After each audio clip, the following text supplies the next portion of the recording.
To understand the Druids, we must first journey back to a time before they existed, to the world that gave birth to their mysteries. Picture, if you will, the vast expanse of Bronze Age Europe, sometime around 1200 years before the birth of Christ. Across the rolling hills and dense forests of what we now call France, Britain, Ireland, Spain, and much of Central Europe, a remarkable people were beginning to emerge from the shadows of prehistory. These were the Celts, though they would not have called themselves by that name. To them they were simply the people of the land, the children of the sacred earth that sustained them. They spoke languages that would one day evolve into Irish, Welsh, Scottish Gaelic and Breton. But in those distant centuries they were united by something deeper than language, something that resonated in the very rhythm of their daily lives. The Celts saw the world differently than we do. To them, every grove held spirits, every river carried divine presence, every stone circle marked a gateway between the seen and unseen realms. This was not primitive superstition, but a sophisticated understanding of reality that recognized the sacred as fundamental to existence itself. In their scattered settlements across Europe, Celtic communities developed around profound respect for the natural world. The great oak forests were their cathedrals. The flowing rivers were their highways to the divine. The standing stones, already ancient when they arrived, became focal points for rituals that connected earth to sky, mortal to immortal, human to divine. Their society was complex, stratified, and deeply spiritual. Warriors, craftsmen, farmers, and nobles all had their place in a social order that was held together not by written laws, but by an intricate web of obligations, kinships, and sacred traditions passed down through generations of careful memory. The Celtic view of time was cyclical, not linear. They understood that all things returned in endless spirals, the seasons, the phases of the moon, life and death itself. This cyclical thinking would become fundamental to Druidic philosophy, shaping their understanding of reincarnation, seasonal festivals, and the eternal dance between creation and destruction. In these early centuries, before the Druids crystallized into a distinct priestly class, Celtic religious practices were fluid, local, deeply tied to specific landscapes and tribal identities. Each tribe had its sacred places, its ancestral spirits, its particular relationships with the gods and goddesses who governed their portion of the world. The sacred was not confined to special buildings or particular days. It flowed through every aspect of Celtic life. The smith who forged iron was performing a sacred act, transforming earth's gifts through fire. The farmer who planted grain was participating in the eternal cycle of death and rebirth. The warrior who took up arms was invoking divine protection and supernatural strength. Celtic spirituality was fundamentally practical. Their gods were not distant, abstract beings dwelling in some celestial realm, but immediate, powerful presences who could be approached, bargained with, honoured, and occasionally defied. The goddess of the local river expected offerings in exchange for safe passage. The god of the forest demanded respect from hunters seeking game. The spirits of the ancestors required remembrance through story and ritual. This practical spirituality gave rise to a class of individuals who specialized in mediating between the human and divine realms. These were the proto-Druids, shamanic figures, wise women and men who possessed deeper knowledge of herb lore, star patterns, divine will, and the proper ways to approach the other world. They were not yet the highly organized priesthood that would later emerge. Rather, they were scattered individuals, each serving their own community, each developing their own particular expertise in healing, divination, legal judgment, or ritual practice. Some specialized in memorizing the genealogies and heroic tales that preserved tribal identity. Others focused on the movements of celestial bodies and the proper timing of agricultural and religious activities. What united these early spiritual specialists was their commitment to oral tradition. In a world without writing, memory was sacred. The capacity to hold vast amounts of information in one's mind, to recite it perfectly, to pass it on unchanged to the next generation. This was understood as a divine gift that required decades of training and lifelong dedication. The foundations were being laid. Across Celtic Europe, in scattered groves and tribal councils, through long winters of storytelling and summers of ritual gathering, the traditions were taking shape that would eventually coalesce into the Druidic system. The sacred landscape was being mapped. The relationships between human and divine were being refined. The techniques of memory and recitation were being perfected, and in certain places, particularly on an island in the Western Sea that would later be called Britain, something special was happening. The various streams of Celtic wisdom were beginning to flow together, creating currents of knowledge and power that would reshape the spiritual landscape of ancient Europe.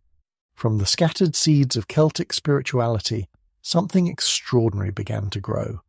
Sometime around the 5th century before Christ, the various traditions of Celtic religious practice began to coalesce into something more organized, more powerful, more systematic than anything that had come before.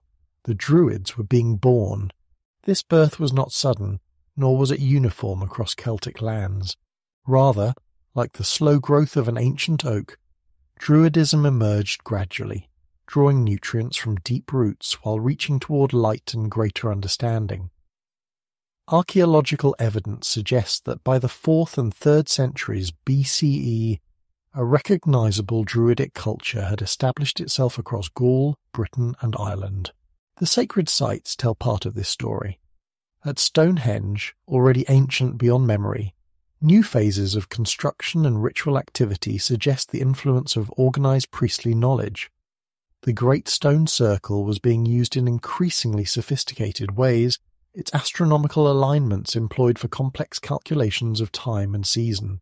Across the Channel in Brittany, the megalithic monuments at Carnac were being incorporated into evolving Druidic practice. These rows of standing stones, mysterious even to the Celts who inherited them, became focal points for rituals that connected the emerging Druidic tradition to the primordial powers of the earth. In Ireland, the magnificent passage tomb at Newgrange in the Boyne Valley was being reinterpreted through Druidic understanding.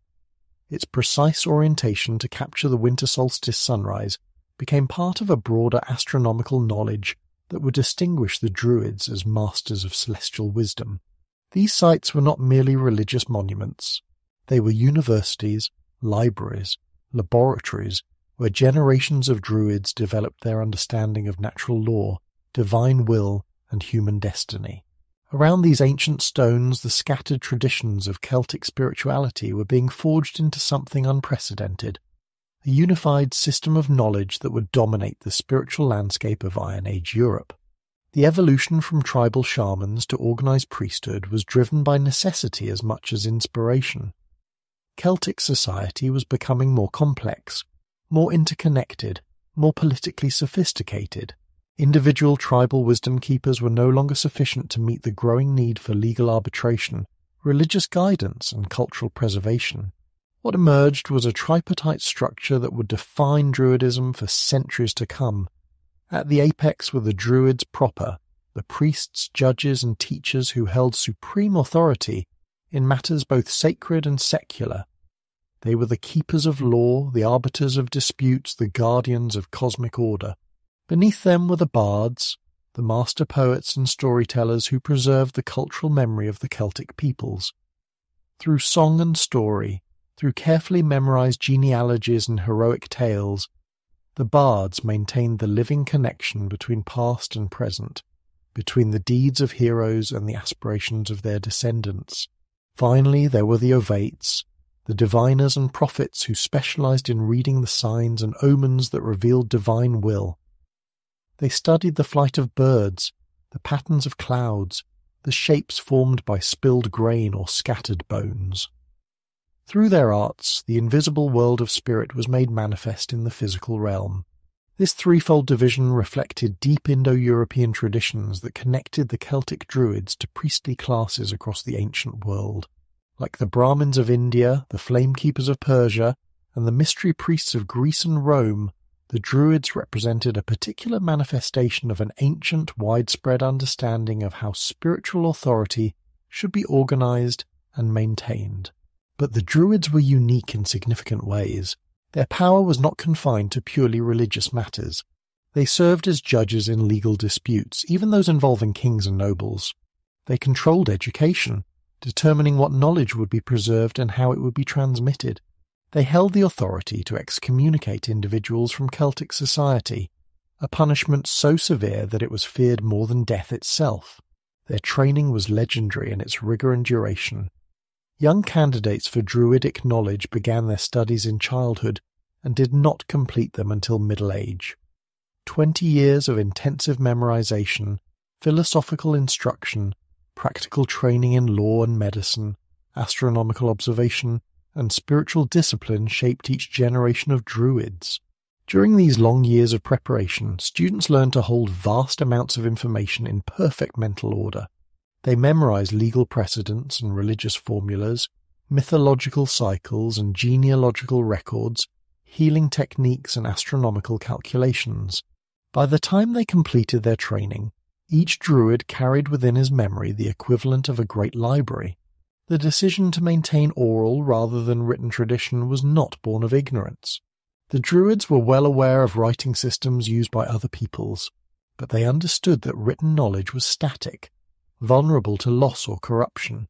Living knowledge, held in trained memory and transmitted through personal relationship, remained dynamic, capable of growth and adaptation while preserving essential truth.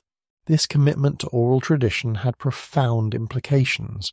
It meant that Druidic knowledge could only be transmitted through direct personal contact between master and student.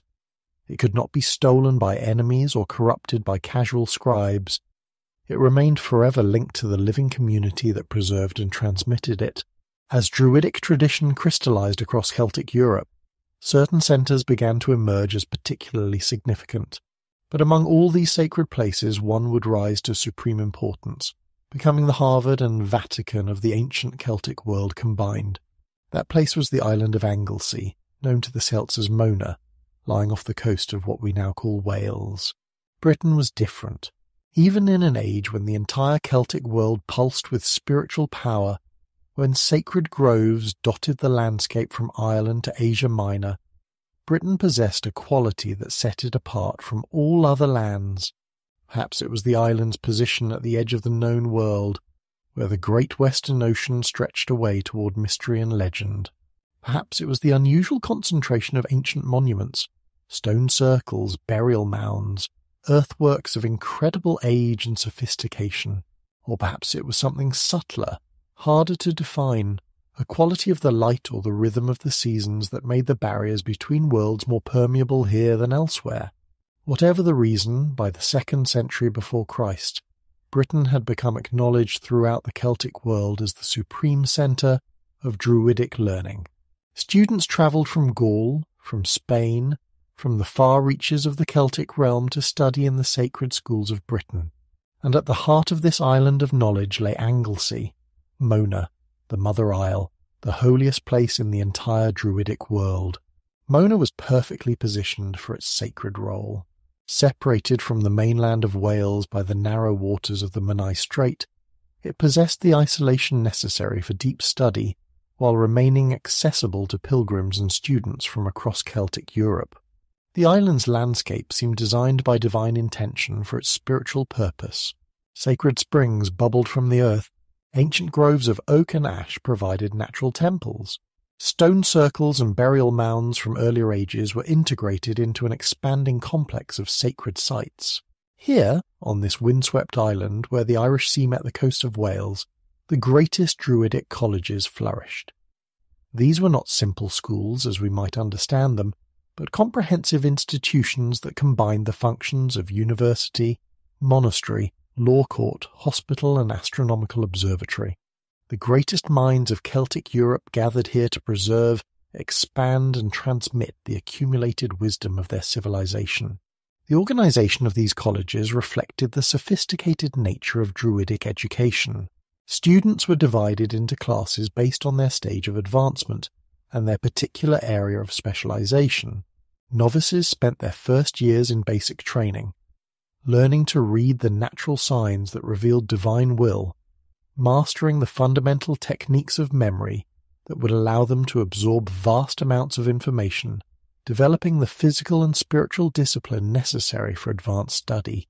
As they progressed, students began to specialize according to their talents and inclinations.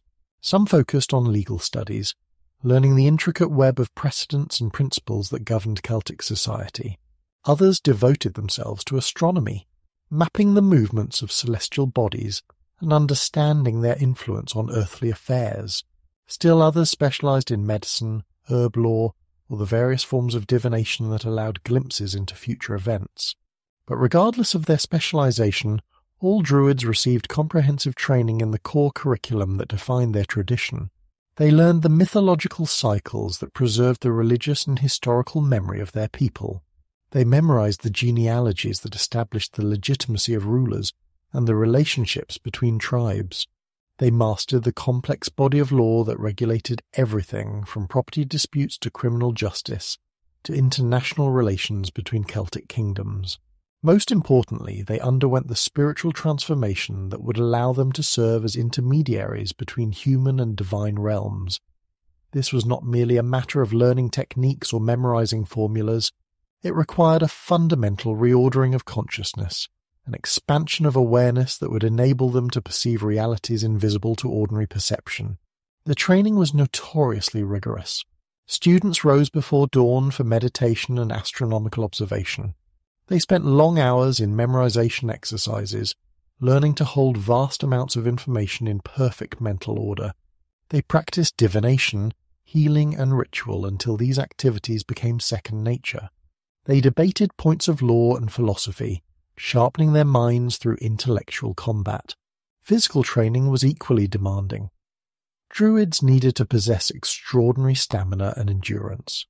Their duties might require them to travel long distances between tribal territories, to stand for hours conducting complex rituals, to maintain concentration through extended legal proceedings. They trained their bodies as rigorously as their minds. The 20-year course of study was designed to produce individuals of exceptional capability. By the time students completed their training, they possessed near-photographic memories capable of storing and retrieving vast amounts of information. They could navigate by the stars, predict weather patterns, diagnose and treat diseases, resolve legal disputes, conduct elaborate religious ceremonies, and serve as counselors to kings and nobles. But perhaps most importantly, they had developed the spiritual authority that made their words carry weight throughout Celtic society. When a fully trained Druid spoke, people listened. When he rendered judgment, it was accepted as final. When he pronounced blessing or curse, the entire community felt the weight of divine approval or disapproval. The power of the Druids in Britain was not merely intellectual or spiritual. It was intensely practical, woven into every aspect of Celtic political and social life. Kings consulted them before major decisions. Warriors sought their blessing before battle. Farmers relied on their knowledge of seasons and weather. Merchants needed their approval for major transactions. This practical authority rested on the Druids' role as the living repositories of Celtic law. In a society without written legal codes, the Druids served as judges, lawyers, and living law libraries combined. They alone possessed the vast body of precedents, principles, and procedures that governed Celtic society. Their memory was the constitution, their judgment the supreme court, their approval the stamp of legitimacy. The commitment to oral tradition that characterized Druidism reached its highest development in Britain. Here, the techniques of memory training achieved unprecedented sophistication. Students learned to construct elaborate mental palaces, vast imaginary structures in which different pieces of information could be stored and retrieved with perfect accuracy. They developed mnemonic systems of extraordinary complexity, allowing them to memorize not just the content of teachings, but their precise wording, rhythm, and emphasis. This oral tradition was not simply a matter of practical necessity. It embodied a profound philosophical commitment to the primacy of living knowledge over dead text.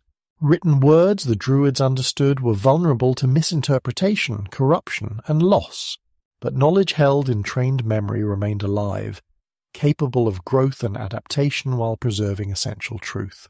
The decision to maintain purely oral tradition had strategic implications as well.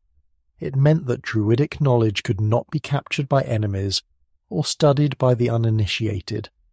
It remained forever linked to the community that preserved it, protected by the loyalty and discretion of those who held it in trust.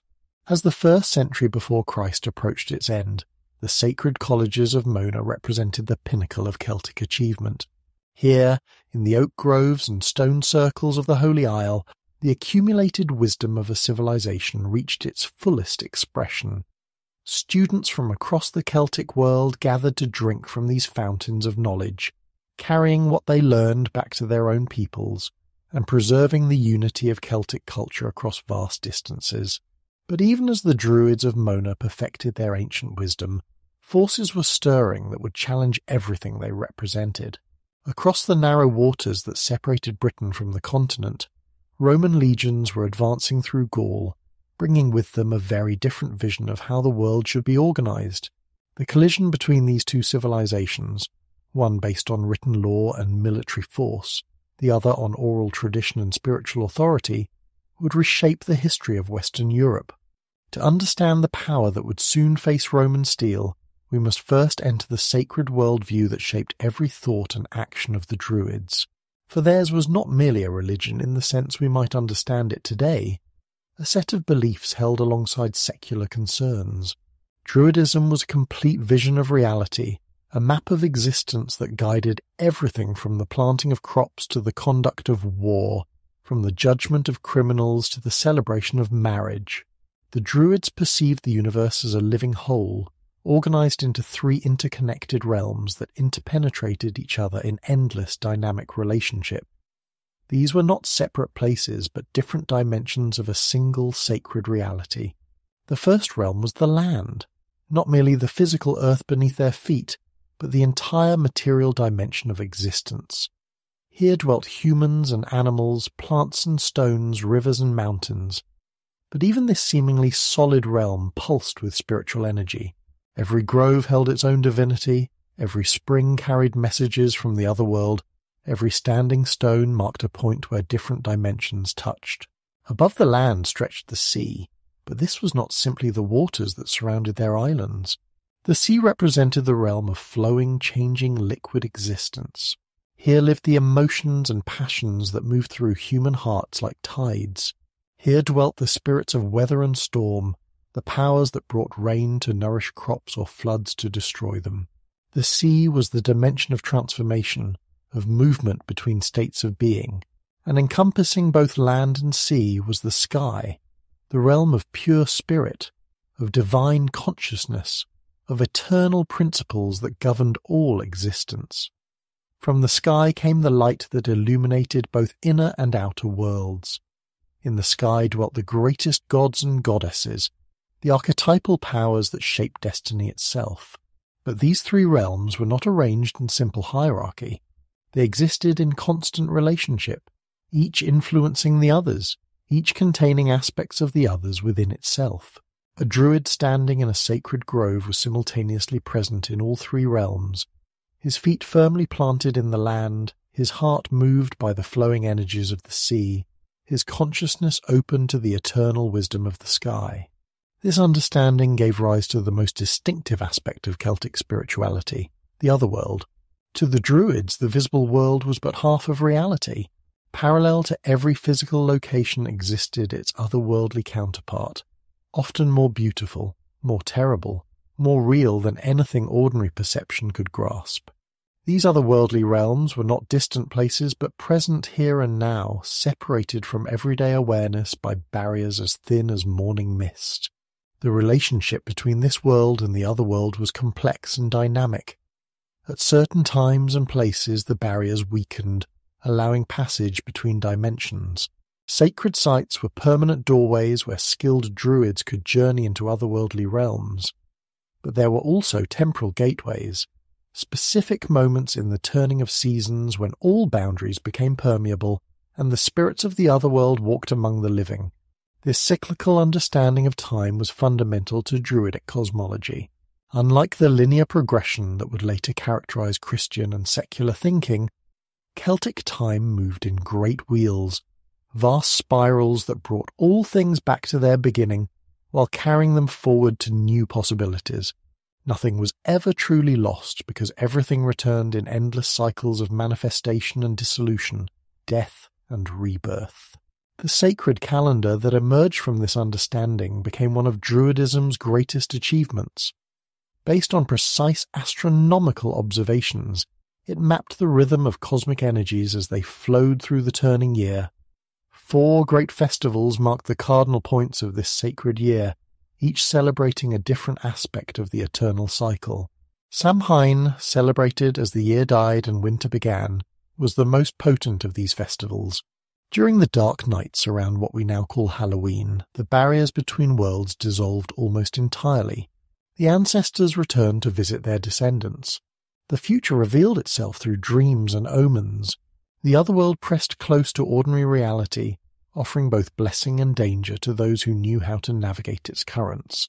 At the opposite pole of the year came Beltane, the great celebration of fertility and renewal. As spring reached its crescendo and summer began, the life force that had slumbered through winter burst forth in triumphant abundance. Cattle were driven between sacred fires for purification and blessing. Young couples slipped away into the greenwood to celebrate the marriage of earth and sky. The very air crackled with creative energy seeking manifestation. Between these primary festivals fell 2 others of nearly equal importance. Imbolc, celebrated in early February when the first stirrings of spring could be felt beneath winter's grip, honoured the goddess Brigid in her aspect as patron of smithcraft, poetry and healing. It was a time of purification, of dedication to the arts that distinguish civilized humans from beasts. Lughnasadh, celebrated as summer reached its peak in early August, honoured the god Lu, master of all skills, patron of kingship and warfare. This was harvest time when the fruits of the year's labour were gathered in. But it was also a time for great assemblies, for the settling of legal disputes, for athletic competitions and tests of skill that reinforced the bonds holding Celtic society together. These festivals were not mere celebrations but profound spiritual technologies that synchronized human consciousness with cosmic rhythms. The Druids understood that consciousness itself was cyclical, that different times of year opened different possibilities for spiritual development and magical work. By aligning their most important activities with appropriate seasons, they ensured that their efforts would be supported by the fundamental energies that governed existence. The astronomical knowledge required to maintain this sacred calendar was extraordinary. Druids were master astronomers who tracked the movements of sun, moon, planets and stars with precision that rivaled any other civilization. They understood that the dance of celestial bodies created ever-changing patterns of influence that affected everything from weather patterns to human psychology. But their astronomy was not merely mathematical. It was sacred science that revealed the intentions of the gods and the hidden patterns that governed fate. When the Druids looked at the night sky, they saw not distant balls of gas but the visible manifestations of divine consciousness, each planet and constellation contributing its own note to the great symphony of existence. This cosmic vision profoundly shaped their understanding of human destiny.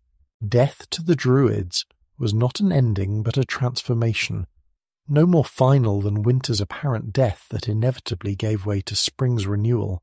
The soul was immortal, passing through cycles of incarnation that gradually refined consciousness and worked out the karmic consequences of past actions. This doctrine of reincarnation was not borrowed from distant traditions but arose naturally from their cyclical understanding of existence. Just as the seasons returned in endless succession, just as the moon died and was reborn each month, so human souls moved through cycles of embodiment and release, each lifetime offering new opportunities for learning and growth. The implications of this belief were revolutionary. If death was not final, if consciousness survived bodily dissolution, then the ultimate reality was spiritual, not material. Physical existence was important as a school for soul development, but it was not the final measure of value. This gave the Druids an otherworldly perspective that sometimes puzzled their contemporaries, but provided them with extraordinary courage in the face of danger. The beliefs of the Druids found their most powerful expression in ritual practices that transformed abstract philosophy into lived experience.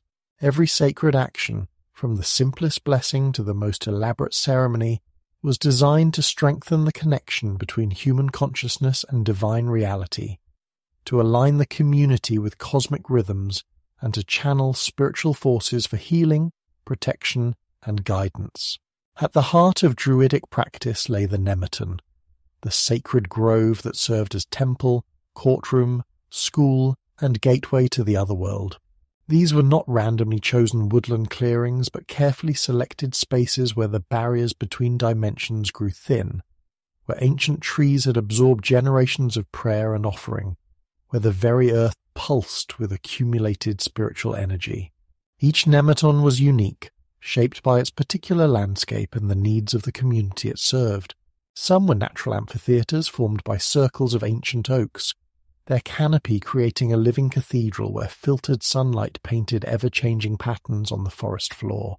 Others centered around sacred springs where clear water bubbled up from unknown depths, carrying messages from the underworld deities who governed the secrets of earth and stone. The most powerful Nemetons incorporated multiple sacred features, perhaps a grove of ancient trees surrounding a spring-fed pool, with standing stones marking astronomical alignments and earthworks defining sacred boundaries. These were not built but grown, developed over centuries as successive generations of Druids added their own understanding to inherited wisdom. Within these sacred spaces, the Druids conducted the rituals that maintained the proper relationship between human and divine realms. The most fundamental of these was sacrifice, but not in the crude sense that later Roman propaganda would suggest. Druidic sacrifice was a sophisticated spiritual technology based on the principle that nothing could be received without giving, that divine favor required human reciprocity. Most sacrifices involved offerings of food, drink, crafted objects, and other valuable goods. Warriors donated captured weapons to the gods of victory. Farmers offered the first fruits of harvest to ensure continued fertility. Craftsmen presented their finest work to the divine patrons of their skills. These offerings were not destroyed but transformed, consecrated through ritual action, and returned to the spiritual realm from which all blessings flowed. Animal sacrifice played an important role in major ceremonies. Cattle, horses, sheep, and pigs were ritually slaughtered with great ceremony, their blood offered to the gods while their meat provided sacred communion for the gathered community. These were not casual killings, but profound spiritual events, in which the animal's life force was consciously directed toward divine purposes, while its body nourished those who participated in the sacred meal. The most controversial aspect of Druidic practice was human sacrifice, documented by Roman sources but difficult to verify through archaeology. When it occurred, it was reserved for the most extreme circumstances: national emergencies, royal inaugurations, attempts to avert prophesied disasters. The victims were often criminals whose deaths served both judicial and religious purposes, or volunteers who sought to ensure their people's survival through ultimate sacrifice. But sacrifice was only one aspect of Druidic ritual practice. Equally important was divination, the systematic attempt to perceive divine will and future possibilities through careful observation of signs and omens. The Druids developed numerous divination methods, each adapted to different types of questions and circumstances. Augury, the interpretation of bird behavior, was perhaps the most prestigious form of divination. Specially trained Druids spent years learning to read the subtle messages encoded in flight patterns, calls, feeding behavior, and seasonal movements of different bird species. The eagle soaring high revealed divine favor for military ventures. Ravens gathering in unusual numbers warned of coming death. The first cuckoo's call announced the proper time for specific agricultural activities. Water scrying was another powerful divination method, practiced at sacred pools and springs where the boundary between this world and the other world grew thin. Druids would gaze into still water until ordinary consciousness dissolved and prophetic visions arose from the depths. The ripples caused by dropping sacred objects into the water created patterns that could be interpreted by those trained in the necessary techniques. Dreams provided another gateway to divine knowledge. Druids developed elaborate methods for inducing prophetic dreams, sometimes sleeping in sacred places, sometimes using herbal preparations that altered consciousness and opened perception to otherworldly influences. The interpretation of these dreams required deep understanding of symbolic language and the ability to distinguish true visions from mere psychological projections. The healing arts represented another crucial aspect of Druidic practice. Their approach to medicine was holistic, recognizing that physical illness often reflected spiritual imbalance that needed to be addressed through ritual, as well as herbal treatment. Sacred wells played a particularly important role in healing practice, their mineral-rich waters enhanced by the spiritual energy that accumulated at these liminal places. Druidic herbalism was extraordinarily sophisticated, based on centuries of careful observation and experimentation. They understood not only which plants could treat specific ailments, but how the timing of harvest, methods of preparation, and ritual context affected therapeutic potency. A healing herb gathered at dawn during the full moon, prepared with appropriate prayers and offerings, possessed power far beyond its mere chemical properties. The mistletoe ceremony represented the pinnacle of Druidic ritual practice, combining astronomy, botany, sacred drama, and spiritual healing in a single, elaborate performance. This ceremony could only be performed when mistletoe was discovered growing on an oak tree, a rare occurrence that was interpreted as a sign of divine favour. On the 6th day after the new moon, white-robed Druids would gather beneath the sacred oak while the community assembled to witness the miracle. The chief Druid, dressed in pure white and carrying a golden sickle, would climb the tree to harvest the mistletoe, ensuring that the sacred plant never touched the ground. White bulls were sacrificed as the mistletoe was distributed to the gathered people, each receiving a portion of the divine blessing that would protect them through the coming year. This ceremony encapsulated the essential characteristics of Druidic ritual practice. It required precise astronomical timing, deep knowledge of plant lore, elaborate ceremonial preparation, and complete community participation.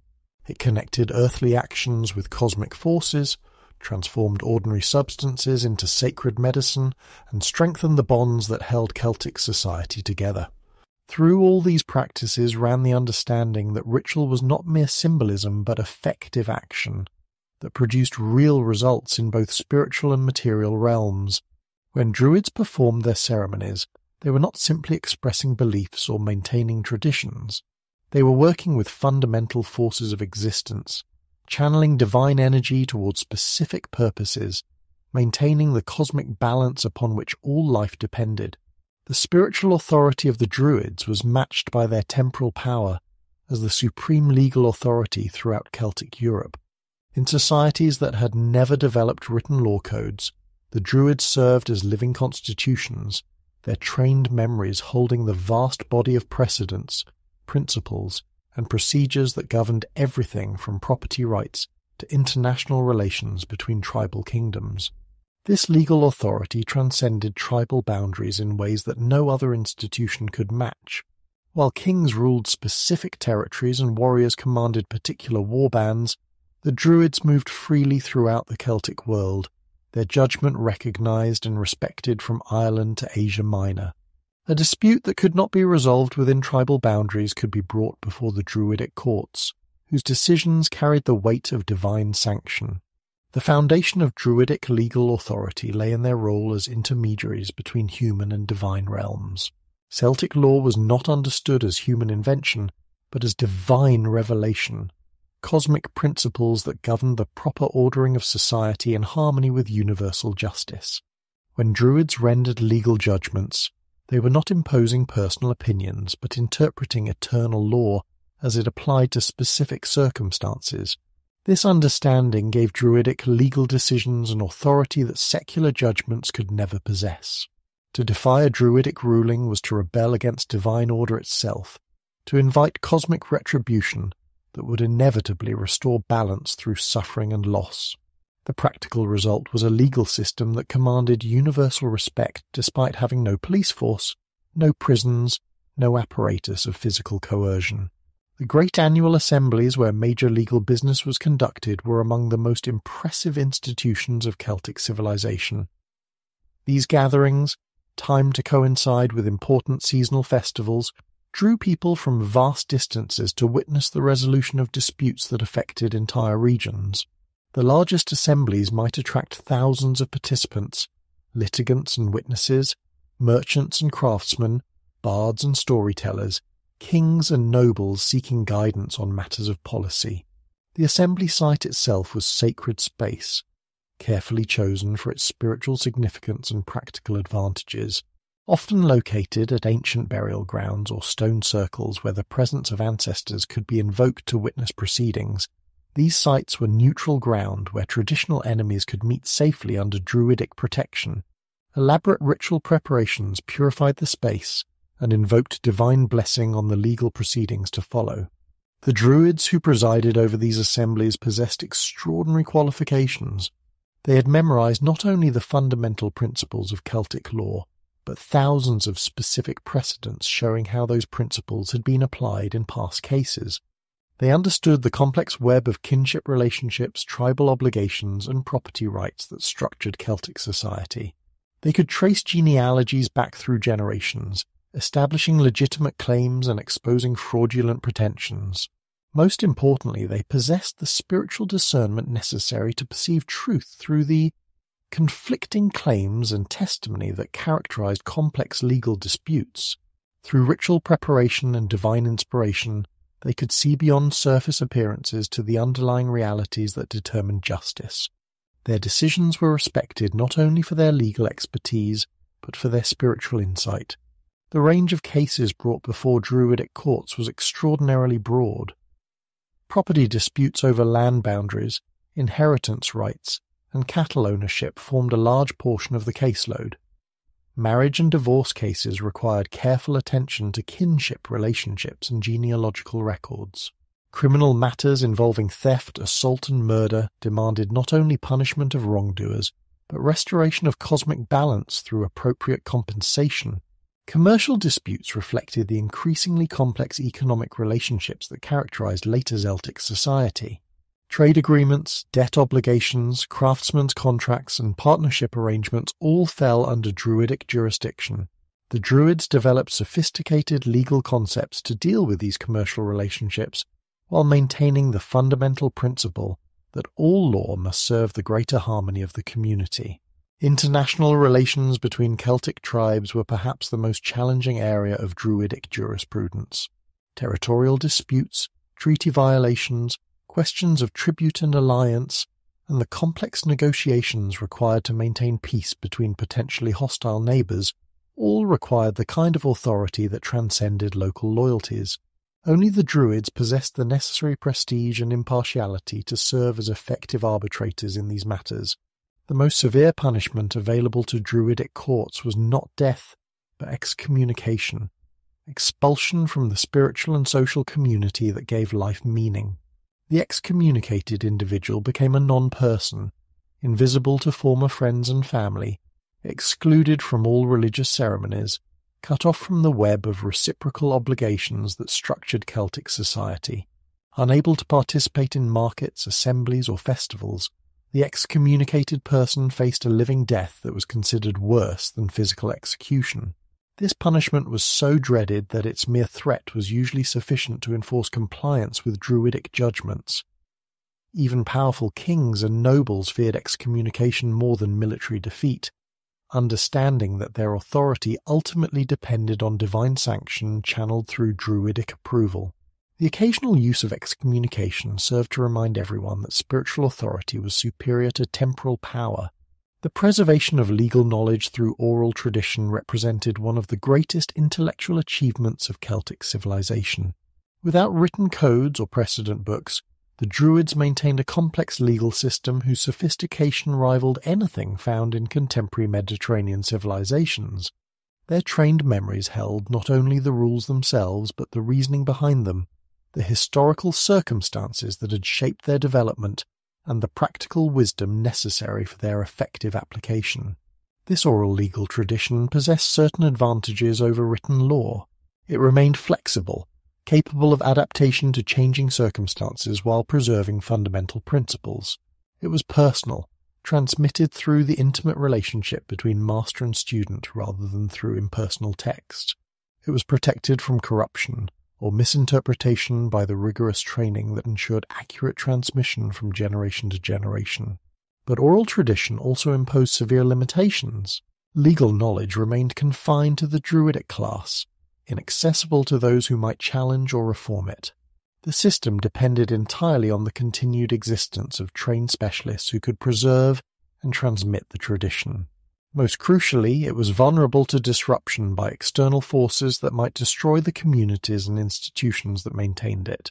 As the 1st century before Christ drew toward its close, the legal authority of the Druids represented both the pinnacle of Celtic achievement and a potential weakness that enemies might exploit.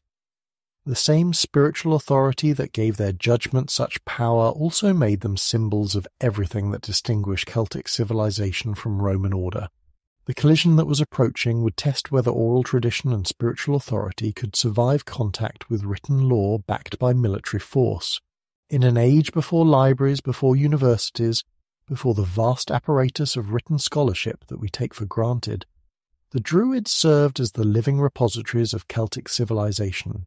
Within their trained memories lay the accumulated wisdom of centuries, not merely religious doctrine and legal precedent, but the entire intellectual heritage that distinguished civilized peoples from barbarians. They were the keepers of knowledge in the most literal sense, human libraries whose minds preserved treasures more precious than gold. The 20-year curriculum that shaped each generation of Druids was perhaps the most comprehensive educational program in the ancient world. Beginning in childhood, when memory was most malleable and minds most receptive to intensive training, students embarked upon an intellectual journey that would transform them into masters of every branch of learning valued by Celtic society. Astronomy formed the foundation of Druidic education, for the Druids understood that earthly events reflected celestial patterns in ways both subtle and profound. Students spent years learning to track the movements of sun, moon, planets, and stars with precision that allowed accurate prediction of eclipses, seasonal changes, and optimal timing for agricultural and ritual activities. They memorized the positions of hundreds of stars, the cycles of planetary motion, and the complex calculations required to maintain the sacred calendar that governed religious observances. But Druidic astronomy was more than mathematical calculation. It was sacred science that revealed the intentions of divine powers and the hidden patterns governing fate. Each celestial body was understood to possess its own personality and influence, contributing to the vast symphony of forces that shaped earthly events.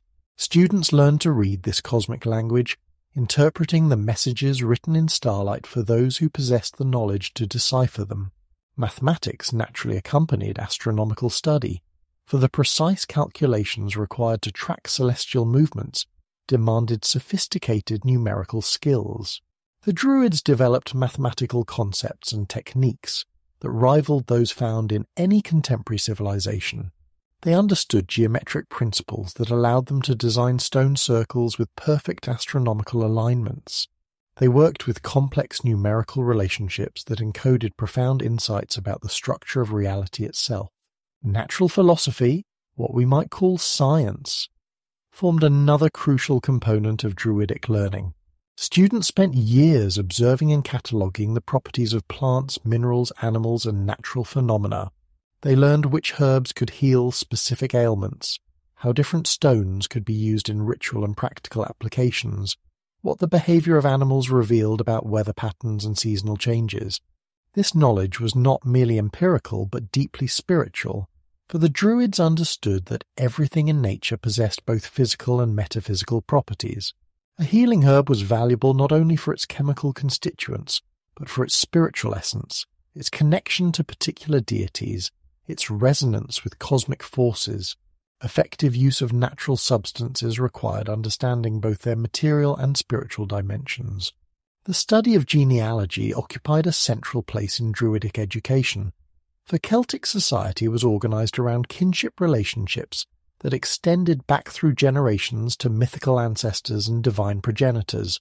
Students memorized vast family trees that established the legitimacy of rulers, the obligations between tribes, and the proper relationships that should govern social interaction. These genealogies were not mere lists of names, but living histories that preserved the memory of heroic deeds, tragic losses, and the complex web of alliances and enmities that shaped contemporary politics. Poetry and storytelling were essential skills for every Druid, for knowledge preserved in memorable verse was more easily transmitted and less likely to be corrupted than prose accounts. Students learned thousands of poems that encoded everything from legal principles to astronomical observations, from historical events to religious teachings. They mastered the complex metrical patterns and elaborate literary devices that made their recitations both beautiful and mnemonic ally powerful. The mythological cycles that preserved Celtic religious and cultural memory required years of intensive study. These were not simple stories, but sophisticated theological and philosophical texts that addressed the deepest questions of human existence. Students learned to interpret the symbolic language in which these myths were encoded, understanding how seemingly fantastic tales actually preserved profound insights about the nature of reality, the relationship between human and divine realms, and the cosmic principles that governed existence. The relationship between Druids and bards represented one of the most fascinating aspects of Celtic intellectual culture. While Druids focused primarily on religious, legal, and scientific knowledge, bards specialized in the preservation and transmission of cultural memory through poetry, song, and storytelling. Yet the boundaries between these roles were fluid. For every Druid needed bardic skills to effectively communicate their knowledge, while bards required deep understanding of the subjects they celebrated in verse. The training of bards was as rigorous as that of Druids, though focused on different skills. They memorized vast cycles of heroic poetry that could take days to recite in their entirety. They mastered dozens of complex metrical patterns and musical modes that made their performances both aesthetically pleasing and emotionally powerful. They learned to improvise new compositions that incorporated traditional themes while addressing contemporary concerns. Most importantly, bards served as the guardians of cultural identity, preserving and transmitting the stories that defined what it meant to be Celtic. Through their performances, the deeds of ancient heroes remained alive in contemporary consciousness. The values and ideals that shaped Celtic society were reinforced through repeated exposure to the examples of legendary figures. The connection between past and present was maintained through the living voice of tradition. The medical knowledge preserved by the Druids represented one of their most practical and socially valuable specializations. Students spent years learning to diagnose and treat the full range of ailments that affected human and animal health. They studied anatomy through careful dissection, understanding the structure and function of bodily organs in ways that informed their therapeutic approaches. Herbal medicine formed the core of Druidic medical practice, but their approach to healing was holistic, recognizing that physical illness often reflected spiritual imbalance that needed to be addressed through ritual as well as pharmaceutical intervention. They understood the importance of diet, exercise, mental attitude, and environmental factors in maintaining health and recovering from disease. The preservation and transmission of all this knowledge through purely oral means required extraordinary skill and dedication. Students learned elaborate mnemonic techniques that allowed them to hold vast amounts of information in perfect mental order.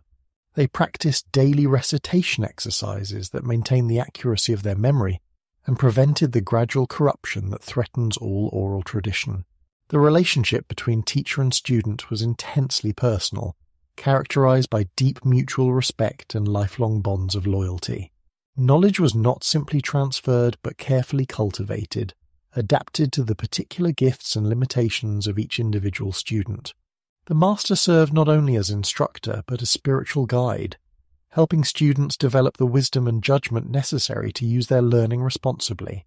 As the 1st century before Christ approached its end, the knowledge preserved in Druidic memory represented one of humanity's great intellectual achievements.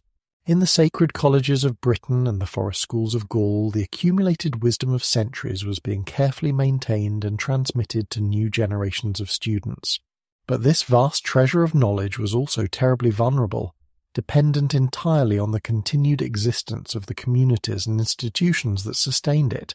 The great irony of Druidic history is that our most detailed contemporary accounts of their beliefs and practices come not from Celtic sources, but from the pen of their greatest enemy. Julius Caesar, the Roman general whose legions would shatter the political independence of Gaul and drive the first wedge into the heart of Celtic civilization, was also their most careful observer and, in his way, most respectful chronicler. In his Commentary de Bello Gallico, written to justify his conquest of Gaul to the Roman Senate and people, Caesar devoted more attention to the Druids than to any other aspect of Celtic society. His descriptions, detailed and systematic, provide our clearest window into the world that Roman expansion was systematically destroying. Yet these accounts must be read with careful attention to their author's purposes, for Caesar was both ethnographer and conqueror, seeking to understand his enemies while simultaneously explaining why they needed to be defeated. Caesar's fascination with the Druids reflected his recognition of their central role in Celtic resistance to Roman expansion. Unlike other barbarian peoples who could be conquered through military victory over their kings and warriors, the Celts possessed a unifying institution that transcended tribal boundaries and could coordinate resistance across vast territories. The Druids were not merely priests, but the intellectual and political leadership of Celtic civilization, and Caesar understood that lasting conquest would require their destruction or transformation. His famous description of Druidic society begins with their role as judges and arbitrators. They act as judges in almost all disputes, whether between tribes or individuals.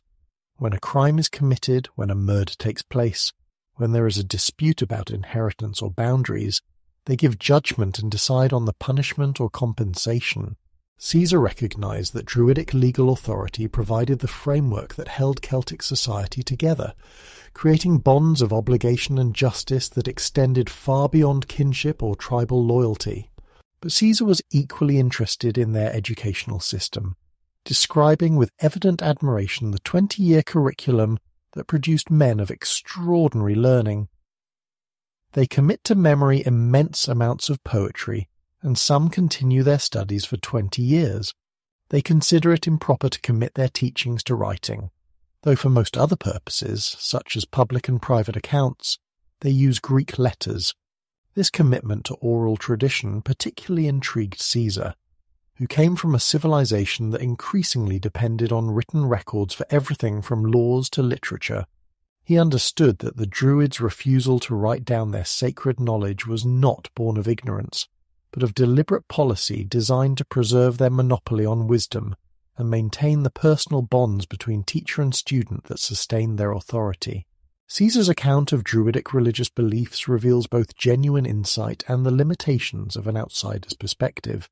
He correctly identified their doctrine of immortality and reincarnation as central to Celtic spirituality, noting that they wish to instill the belief that souls do not die, but pass from one person to another after death, and they consider this the greatest incentive to valour, since fear of death is disregarded. This observation revealed Caesar's primarily military interest in Celtic religious beliefs. As a general facing warriors who seemed unnaturally indifferent to death in battle, he naturally focused on those aspects of Druidic teaching that might explain such courage. The deeper theological and philosophical implications of Celtic spirituality were less relevant to his immediate concerns, though his accounts suggest genuine respect for the sophistication of Druidic thought. The political dimensions of Druidic authority particularly concerned Caesar, for he recognized that their influence posed the greatest threat to Roman plans for permanent conquest. The Druids usually do not take part in war, nor do they pay taxes like other citizens, he wrote. But he was quick to add that their exemption from military service did not diminish their political importance. On the contrary, it enhanced their authority by positioning them above the factional conflicts that divided Celtic tribes. Caesar understood that the Druids served as a kind of international priesthood that could coordinate resistance across tribal boundaries. Their annual assemblies in the territory of the Carnutes, at what they considered the centre of Gaul, provided opportunities for political as well as religious consultation. When Roman expansion threatened Celtic independence, the Druids possessed both the authority and the institutional framework necessary to organize unified resistance. The accuracy of Caesar's accounts has been debated by scholars for centuries. Writing for a Roman audience, he had obvious incentives to portray the Celts as both formidable enough to make his victories impressive and barbarous enough to justify conquest. His descriptions of human sacrifice, while probably accurate in broad outline, may have been emphasized to highlight the civilizing mission that Rome claimed to represent. Yet modern archaeology and Celtic studies have largely confirmed the essential accuracy of Caesar's observations about Druidic society. His descriptions of their educational system, legal authority, and religious practices align remarkably well with evidence drawn from Irish and Welsh sources that preserved Celtic traditions in areas beyond direct Roman influence. Where bias is evident, it typically involves interpretation rather than basic facts. The complexity of Roman-Celtic relations emerges clearly from Caesar's accounts. Despite his role as conqueror, he wrote about the Druids with evident respect, recognizing their intellectual achievements and social importance. He understood that Celtic civilization possessed genuine sophistication, even while arguing that it needed to be replaced by Roman order. This tension between admiration and hostility would characterize Roman attitudes toward Celtic culture throughout the long process of conquest and assimilation. Caesar's political analysis of Celtic society revealed deep understanding of the forces that both strengthened and weakened Druidic authority. He recognized that their power depended ultimately on consensus rather than coercion, on spiritual prestige rather than military force. This made them formidable opponents when Celtic society remained intact, but vulnerable to disruption if their institutional foundations could be undermined. The Druids whom Caesar encountered were already adapting to the pressure of Roman expansion. Some collaborated with Roman authorities, recognizing that accommodation might preserve at least portions of their traditional role. Others became leaders of resistance movements, using their authority to coordinate military opposition to Roman conquest. Still others withdrew from political involvement, focusing on the preservation of religious and intellectual traditions that might survive political transformation. Caesar's accounts capture this moment of crisis and adaptation, documenting a civilization in the process of fundamental change. The Druids he described were no longer the secure masters of an independent Celtic world, but embattled guardians of traditions under mortal threat. Their responses to this crisis would determine not only their own fate, but the future of Celtic civilization itself. The portrait that emerges from Caesar's pages is of a sophisticated priestly class caught between their traditional role as guardians of Celtic independence and the practical necessity of dealing with Roman power. Some would choose resistance and destruction, others would seek accommodation and survival, but none would emerge unchanged from the collision between Celtic spirituality and Roman pragmatism that was already reshaping the ancient world. As Caesar's legions advanced deeper into Gaul, the true test of Druidic authority began to unfold. No longer were they dealing with distant threats or manageable local conflicts, but with an existential challenge to the entire Celtic way of life. The Romans came not merely to raid or extract tribute, but to impose their own vision of civilization, complete with written laws, urban centres, and imperial administrative structures that left no room for traditional Druidic authority. The response of the Druidic establishment to this unprecedented threat revealed both the strengths and limitations of their ancient system.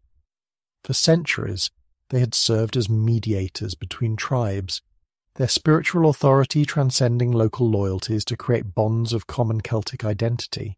Now, as Roman expansion threatened to destroy their identity entirely, the Druids found themselves transformed from peaceful arbitrators into the intellectual leadership of a desperate resistance movement. The role of Druids as political leaders and war councillors represented a dramatic departure from their traditional functions. Their customary exemption from military service had not diminished their political influence, but had actually enhanced it by positioning them above the factional conflicts that typically divided Celtic society. Now, however, the luxury of political neutrality was no longer available. The Roman threat was total, aimed not merely at political conquest but at the complete transformation of Celtic civilization. Druids across Gaul began to use their authority and their networks of communication to coordinate resistance efforts that transcended traditional tribal boundaries. Their annual assemblies, previously focused on religious observances and legal disputes, became strategic planning sessions for a confederation of tribes united by common opposition to Roman rule. The same intellectual traditions that had preserved Celtic law and culture now served to organize military resistance on an unprecedented scale. The emergence of Vercingetorix as the supreme leader of Gallic resistance marked the culmination of this Druidic political transformation. Though himself a warrior and chieftain of the Arverni tribe, Vercingetorix's authority ultimately depended on Druidic sanction that transcended tribal loyalties and legitimized his claim to speak for all of Free Gaul. His very name, meaning Great King of Warriors, reflected the sacred kingship traditions that the Druids had long preserved and transmitted. The great rebellion that Vercingetorix led against Caesar's legions was not merely a military campaign, but a sacred war in which Druidic religious authority was fully mobilized in service of Celtic independence. The rituals that preceded major battles involved elaborate ceremonies designed to secure divine favor and ensure that Celtic warriors fought with supernatural as well as human strength. Sacred groves became military headquarters where strategy was planned with the guidance of divination and prophecy. The Druids understood that they were fighting for more than political independence. Roman victory would mean the end of oral tradition, the destruction of sacred sites, the transformation of Celtic society according to alien principles that left no place for their ancient wisdom. This was not a war between rival kingdoms, but a collision between fundamentally different visions of how human civilization should be organized. Sacred warfare, as conducted under Druidic guidance, involved spiritual preparation as intensive as military training. Warriors underwent purification rituals that prepared them to serve as instruments of divine will.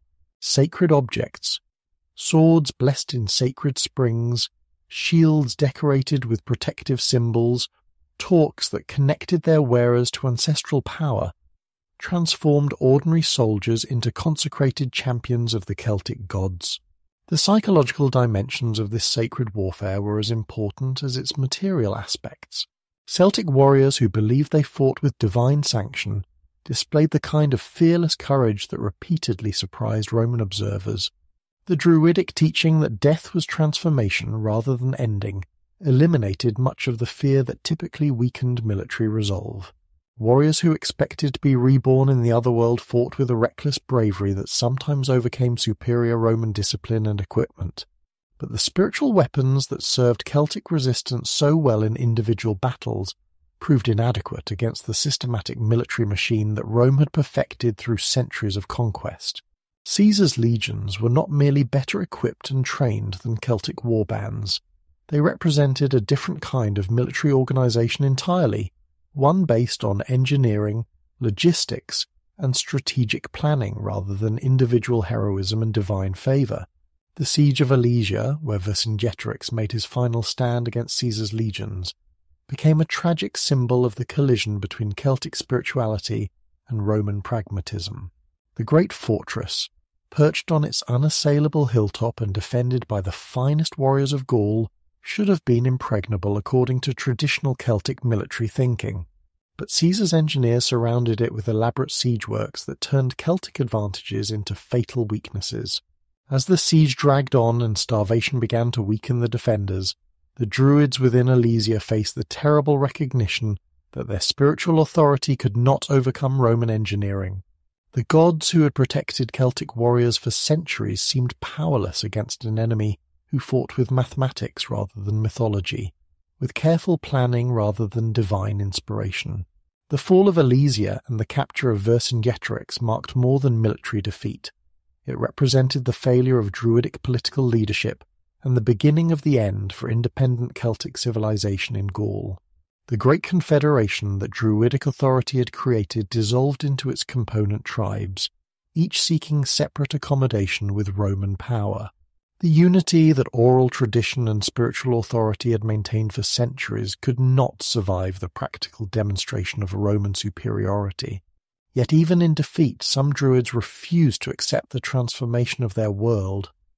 Rather than submit to Roman rule or collaborate with the new imperial administration, they chose exile, carrying their traditions into the remote regions beyond Roman reach.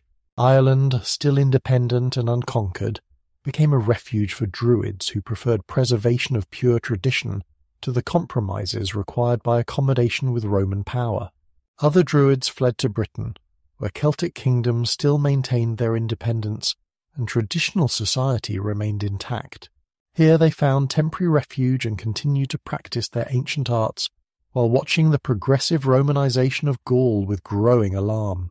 They understood that Caesar's victory was not merely local, but represented a pattern that would inevitably spread throughout the Celtic world. The resistance that continued after Alesia was different in character from the great rebellion that Vercingetorix had led. No longer could the Druids hope to coordinate massive military campaigns against Roman power. Instead, they focused on preserving what could be saved of Celtic tradition, while adapting to the new realities created by Roman conquest. Some became underground leaders of local resistance movements. Others concentrated on maintaining their religious and educational functions under Roman supervision. The transformation of Druidic authority in the wake of the Gallic Wars revealed both the resilience and the limitations of oral tradition as the foundation of political power. The same commitment to memory and personal transmission that had preserved Celtic knowledge for centuries made it portable and adaptable in ways that written systems could never match. Exiled Druids carried entire libraries in their heads, capable of re-establishing their traditions wherever they found refuge and support. But oral tradition also proved vulnerable to disruption in ways that its guardians had never anticipated. The networks of schools and assemblies that had maintained Druidic authority depended on stable communities and peaceful conditions that Roman conquest had permanently altered. Without the institutional framework that had sustained them for centuries, individual Druids, however learned and dedicated, could not maintain the full complexity of their ancient system. The invasion of Britain in 43 CE under Emperor Claudius marked the beginning of the final act in the long drama of Roman Druidic confrontation. For nearly a century after Caesar's conquest of Gaul, Britain had remained the last bastion of independent Celtic civilization, the ultimate refuge where Druidic traditions could continue to flourish without Roman interference. The great colleges of Anglesey had grown even more important as continental Druids fled across the Channel, bringing with them the accumulated wisdom of suppressed schools and destroyed sanctuaries. But Roman imperial policy could not tolerate the continued existence of an independent Celtic stronghold so close to the conquered provinces. Britain served not only as a refuge for exiled Druids, but as a base for continued resistance activities, a source of inspiration and practical support for Celtic elements within the empire who still dreamed of throwing off Roman rule. The island's wealth in metals and agricultural products provided additional incentives for conquest, but the strategic imperative to eliminate the last centre of Druidic authority remained paramount. The Roman invasion proceeded methodically, following patterns perfected during centuries of imperial expansion. Tribal divisions were exploited, client kings established, trade relationships developed that gradually bound British Celtic society to Roman economic interests. Yet even as Roman legions advanced across southern and central Britain, establishing fortified settlements and road networks that would permanently alter the landscape, the spiritual heart of Celtic resistance remained secure on the sacred Isle of Anglesey. The Druids of Mona understood that they faced the same existential threat that had destroyed their continental brethren. Unlike their colleagues in Gaul, however, they had the advantage of 17 years to prepare for the inevitable confrontation. The Sacred Isle became not merely a centre of learning, but a fortress of Celtic identity, the last place on Earth where Druidic civilization could exist in its full traditional form. The involvement of Druids in Boudicca's revolt demonstrated their continued ability to inspire and coordinate resistance, even under the pressure of Roman occupation.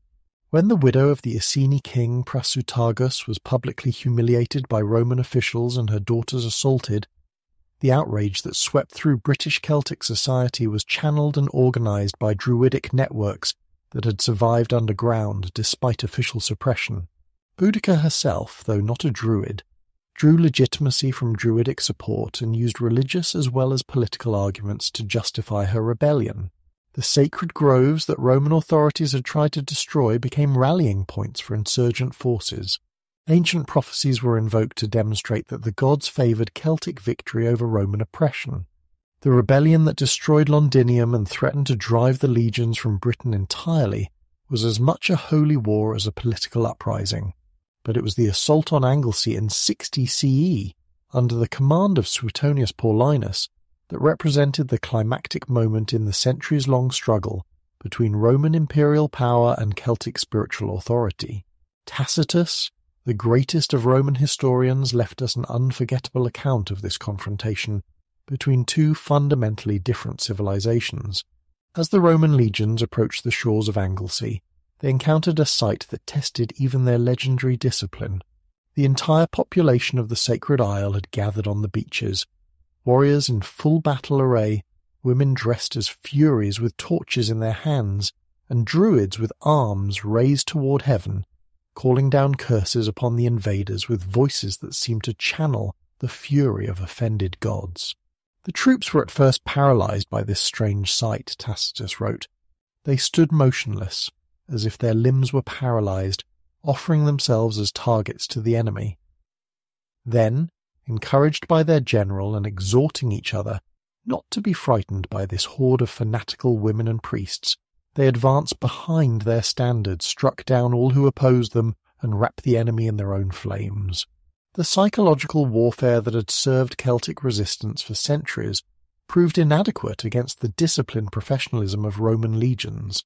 The curses and supernatural threats that would have terrified Celtic enemies had little effect on soldiers trained to view Celtic religion as primitive superstition. Roman engineering and military organization had created warriors who were largely immune to the spiritual weapons that had been the Druids' greatest source of power. The destruction that followed was systematic and thorough. The sacred groves that had served as temples and schools for 1,000 years were cut down and burned. The stone circles and burial mounds that had marked the sacred landscape were defaced or destroyed. The libraries of oral tradition that had preserved the intellectual heritage of Celtic civilization were lost forever, as their keepers were slaughtered or driven into exile. But perhaps most significantly, the Roman assault on Anglesey represented a different kind of warfare than Celtic society had ever encountered. This was not conquest aimed at extracting tribute or establishing political dominance while leaving local culture intact. It was cultural annihilation, the systematic destruction of everything that made Celtic civilization distinctive and valuable to those who had created it. The Roman fear of Druidic power, which had motivated such thorough destruction, reflected genuine understanding of their role in Celtic society. The Druids were not merely priests, but the intellectual leadership of a civilization that Rome sought to transform rather than simply conquer. Their influence extended far beyond religious matters into law, education, politics, and cultural identity. As long as they remained active, the Romanization of Celtic society would remain incomplete and vulnerable to reversal. The end of organized Druidism in Britain did not come all at once, but was the result of accumulated pressures that made traditional practice increasingly difficult to maintain. The destruction of major centres like Anglesey eliminated the institutional framework that had sustained Druidic education and authority. The conversion of Celtic nobles to Roman lifestyles reduced support for traditional learning. The introduction of Roman law and administration made Druidic legal authority obsolete. Most crucially, the disruption of the oral tradition that had been the foundation of Druidic civilization proved irreversible. Without the schools and assemblies where master taught student in intimate personal relationship, the vast body of knowledge that had been transmitted through memory alone began to fragment and disappear. Individual Druids might preserve portions of the tradition, but the complex, integrated system that had characterized classical Druidism was lost forever. Yet even in defeat and dispersal, some Druids refused to accept the end of their tradition. Those who could not be killed or converted often withdrew to remote areas where Roman authority was weak or non-existent. In the mountains of Wales, the highlands of Scotland, and most significantly in Ireland, which remained beyond Roman reach, fragments of Druidic knowledge survived the immediate catastrophe. The psychological impact of the Roman victory extended far beyond the immediate destruction of sacred sites and schools. For Celtic peoples throughout the empire, the fall of Anglesey demonstrated that their ancient traditions possessed no power to resist Roman civilization. The gods who had protected Celtic society for centuries had proven powerless against Roman engineering and organization. The oral tradition that had preserved Celtic wisdom had shown itself vulnerable to disruption in ways that written culture was not. This recognition gradually undermined the foundations of Celtic identity itself. If the Druids, with all their learning and spiritual authority, could not preserve Celtic independence, what hope remained for maintaining cultural distinctiveness within the Roman Empire?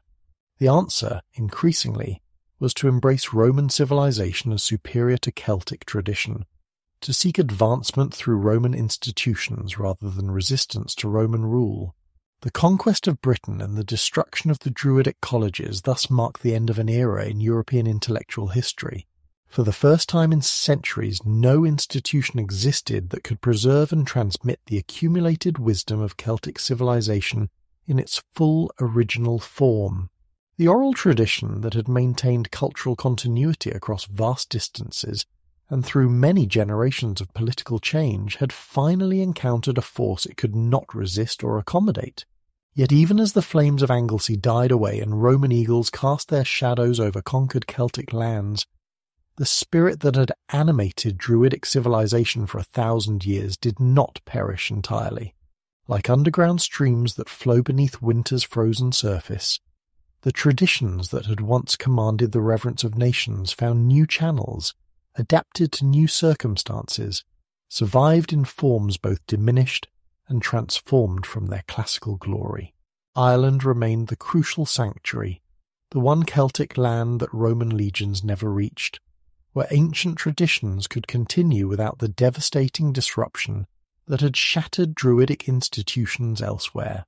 Across the narrow waters that separated Ireland from Roman Britain, exiled Druids carried with them fragments of the great learning that had once flourished in the colleges of Gaul and the sacred schools of Anglesey. These refugees brought not complete traditions, but precious remnants, portions of legal codes, fragments of mythological cycles, techniques of divination and healing that could be integrated into existing Irish practices. The island that received these exiles was not a blank slate awaiting Druidic instruction, but a complex society with its own ancient traditions of learning and spiritual authority.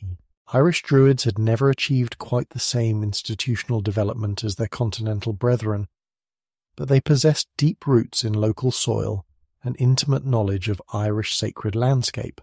The fusion between refugee traditions and indigenous practices created something new, not classical Druidism transplanted intact, but a hybrid tradition that preserved essential elements while adapting to Irish conditions.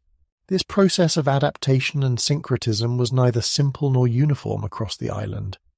In some regions, refugee Druids were welcomed as bearers of superior knowledge and granted the authority they had once possessed in their homelands. Here, traditional Druidic practices continued with minimal modification, maintaining ancient rituals, legal procedures, and educational methods in forms recognizable to anyone familiar with classical sources. Elsewhere, the integration was more complex and sometimes contentious. Local traditions possessed their own legitimacy and power, their own networks of patronage and support. Refugee Druids found themselves obliged to demonstrate the value of their knowledge through practical results rather than inherited authority. They became healers whose techniques had to prove superior to local methods, advisors whose counsel had to demonstrate its worth through successful outcomes, teachers whose students had to surpass those trained in purely Irish traditions. The transformation of Druids from a powerful priestly class into individual wise men and advisors reflected the changed circumstances that confronted all survivors of the Roman conquest. Without the institutional framework that had sustained classical Druidism, the great colleges, the annual assemblies, the networks of communication that had connected Druids across tribal boundaries, individual practitioners were forced to find new roles that fitted the reduced scale of their activities. Many became court advisors to Irish kings and nobles, their knowledge of law, medicine, astronomy, and prophecy making them valuable counselors in societies that still respected traditional learning. Others established themselves as local wise men, serving particular communities as healers, arbitrators, and repositories of ancient knowledge. Still others focused primarily on teaching, maintaining small schools where students could learn fragments of what had once been comprehensive curricula. The preservation of knowledge in these remote communities required constant adaptation and innovation. Without the memory techniques and institutional support that had maintained oral tradition in its classical form, Irish Druids were forced to develop new methods of preserving and transmitting their learning. Some began to commit portions of their knowledge to writing, using the Ogham script that Irish scholars had developed for inscriptions on stone monuments. This departure from the traditional prohibition against written transmission was controversial and gradual. Many older Druids continued to insist that sacred knowledge should never be reduced to dead letters, that the personal relationship between teacher and student was essential for proper understanding and spiritual development. But practical necessity gradually overcame ideological purity, and written records began to preserve materials that might otherwise have been lost entirely. The archaeological evidence for continued Druidic practices in post-Roman Ireland is subtle but significant. Sacred sites continued to receive offerings and ritual attention, though often in modified forms that reflected changing circumstances. Stone circles and burial mounds remained focal points for community gatherings and seasonal celebrations. Sacred wells and groves maintained their reputation for healing and prophecy, though the elaborate ceremonies of classical Druidism were simplified or abandoned. Metalwork and crafted objects from this period show continued use of traditional Celtic symbolic systems, the spiral patterns, animal motifs, and geometric designs that had carried spiritual meaning for centuries. While these symbols were increasingly divorced from their original mythological contexts, their persistence suggests that some levels of traditional knowledge continued to circulate even as formal Druidic education declined.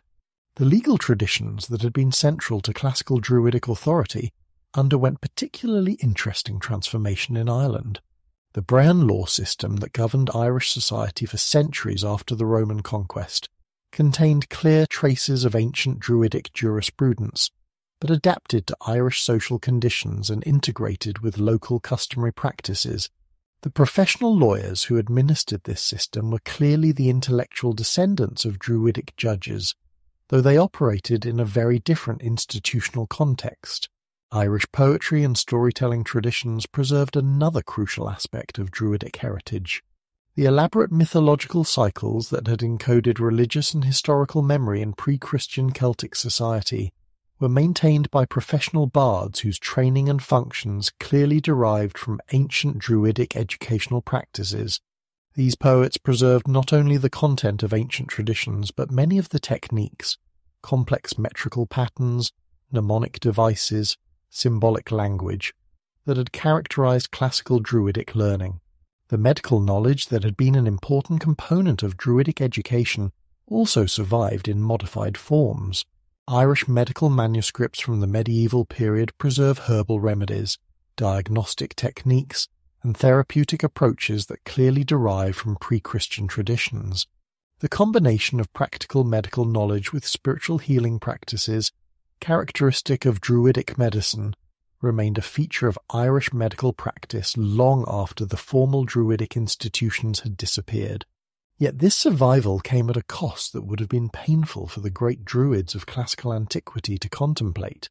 The integrated system of knowledge that had once united astronomy with medicine, law with poetry, divination with natural philosophy, gradually fragmented into separate specializations.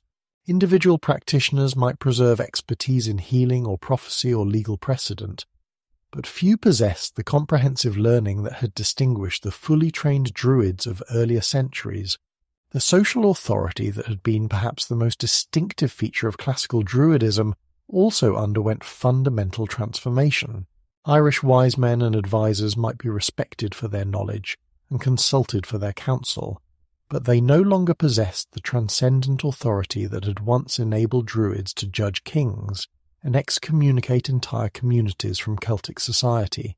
Their influence depended on personal charisma and demonstrated competence rather than inherited institutional prestige. The religious dimensions of Druidic tradition faced particular challenges in the changing spiritual landscape of early medieval Ireland.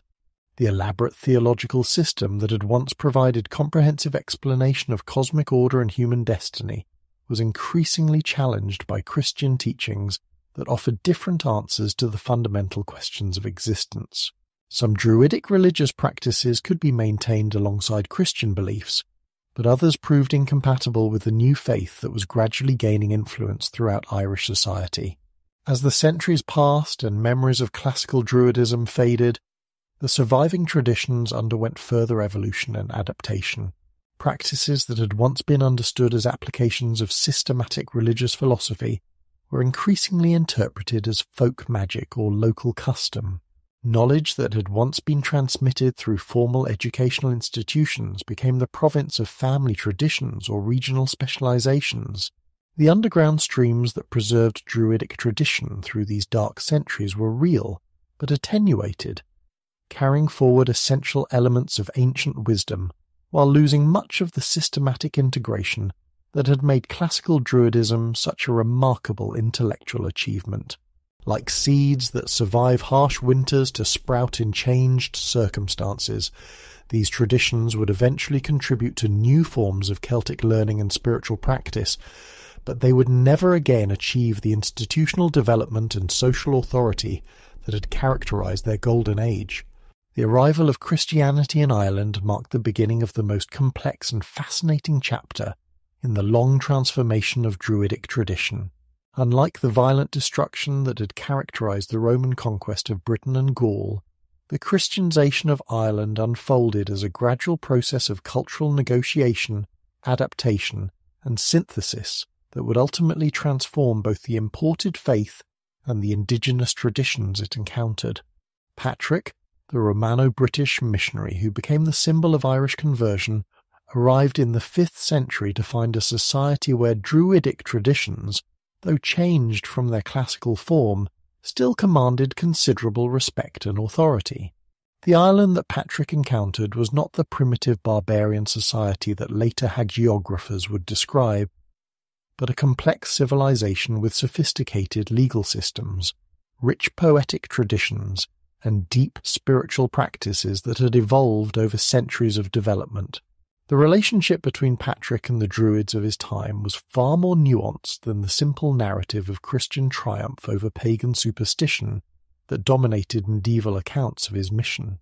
Archaeological and textual evidence suggests that the process of conversion involved extensive dialogue, debate, and mutual influence between Christian missionaries and Druidic wise men, each tradition learning from and adapting to the other.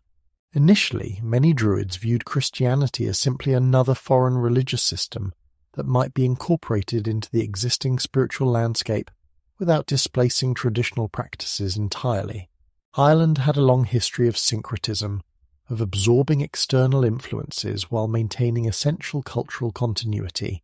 The Christian emphasis on learning, on the preservation of written texts, on monastic communities devoted to scholarship and contemplation, bore enough resemblance to Druidic educational traditions to suggest possibilities for accommodation rather than outright conflict.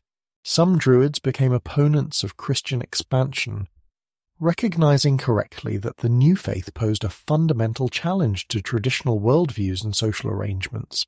These conservatives used their remaining authority to organize resistance to missionary activities, invoking ancient prophecies and divine sanctions to discourage conversion to the foreign religion. Their opposition was not merely religious but political, reflecting understanding that Christianization would inevitably transform Irish society in ways that left little room for traditional Druidic authority. But other Druids, perhaps more pragmatic or genuinely attracted to Christian teachings, chose a different path. These figures became allies of the missionary effort, using their knowledge of Irish language and culture to assist in the translation of Christian concepts into forms that Irish audiences could understand and accept. Their participation in the conversion process ensured that Christianity as it developed in Ireland would bear the distinctive marks of its encounter with Druidic tradition. The most remarkable aspect of Irish Christianization was the extent to which Christian practice absorbed and transformed elements of Druidic spirituality. Sacred wells that had been focal points for healing and prophecy became Christian holy sites dedicated to particular saints, but retaining much of their original function and significance. Sacred groves were often replaced by Christian churches, but the churches were frequently built in locations and orientations that preserved the astronomical alignments and landscape relationships that had made the original sites sacred. The stone circles and ancient monuments that had marked the sacred geography of pre-Christian Ireland were not destroyed, but reinterpreted within Christian symbolism. High crosses were erected at ancient sacred sites, creating visual links between the old traditions and the new faith. The elaborate Celtic knotwork that decorated these crosses combined Christian imagery with artistic traditions that clearly derived from pre-Christian sources. Perhaps most significantly, the monastic communities that became the distinctive feature of Irish Christianity preserved and transformed many aspects of Druidic educational practice. The Irish monasteries, with their emphasis on learning, their preservation of manuscripts, their combination of spiritual discipline with intellectual activity, bore striking resemblances to the Druidic colleges that had once flourished in pre-Christian Celtic society. The monks who inhabited these communities were often the literal descendants of Druidic families, men who had received at least some traditional education before choosing the Christian life. They brought with them not only their intellectual training, but their understanding of how to organize educational institutions, how to preserve and transmit cultural knowledge, how to maintain communities devoted to learning and spiritual development. This continuity of personnel and institutional memory helps explain one of the most remarkable features of Irish Christianity, its preservation of pre-Christian Irish literature and learning.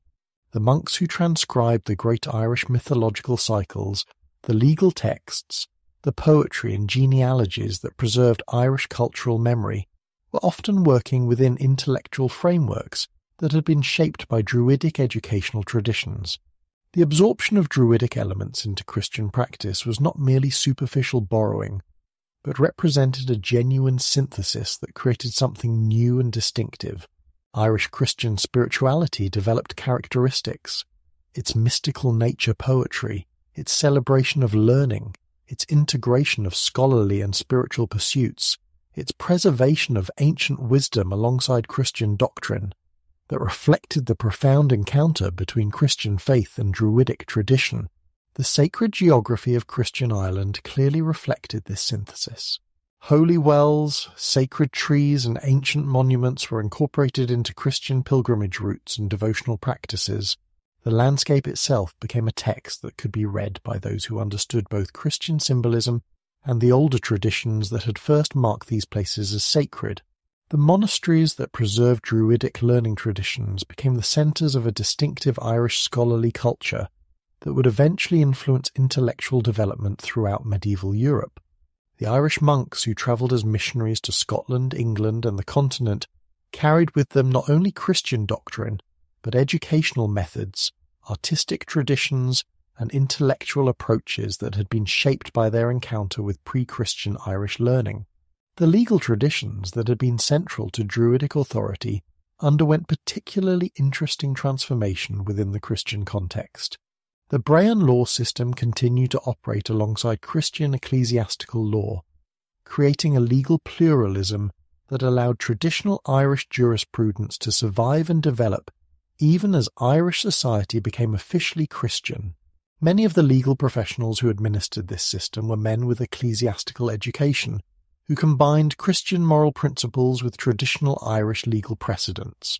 As generations passed and Ireland became more thoroughly Christianized, the relationship between Christian and Druidic traditions evolved from active dialogue and synthesis toward historical memory and folklore preservation. The Druids, who had once been living opponents or allies of Christian missionaries, became figures of the legendary past, their actual historical roles gradually transformed by the needs of Christian storytelling and Irish cultural memory. Yet even as they receded into legend, the Druids continued to influence Irish Christian culture in subtle but significant ways. The emphasis on learning that characterized Irish monasticism, the integration of poetry with religious expression, the mystical approach to natural phenomena, the preservation of ancient wisdom alongside contemporary scholarship, all these features of Irish Christianity bore the marks of its encounter with Druidic tradition.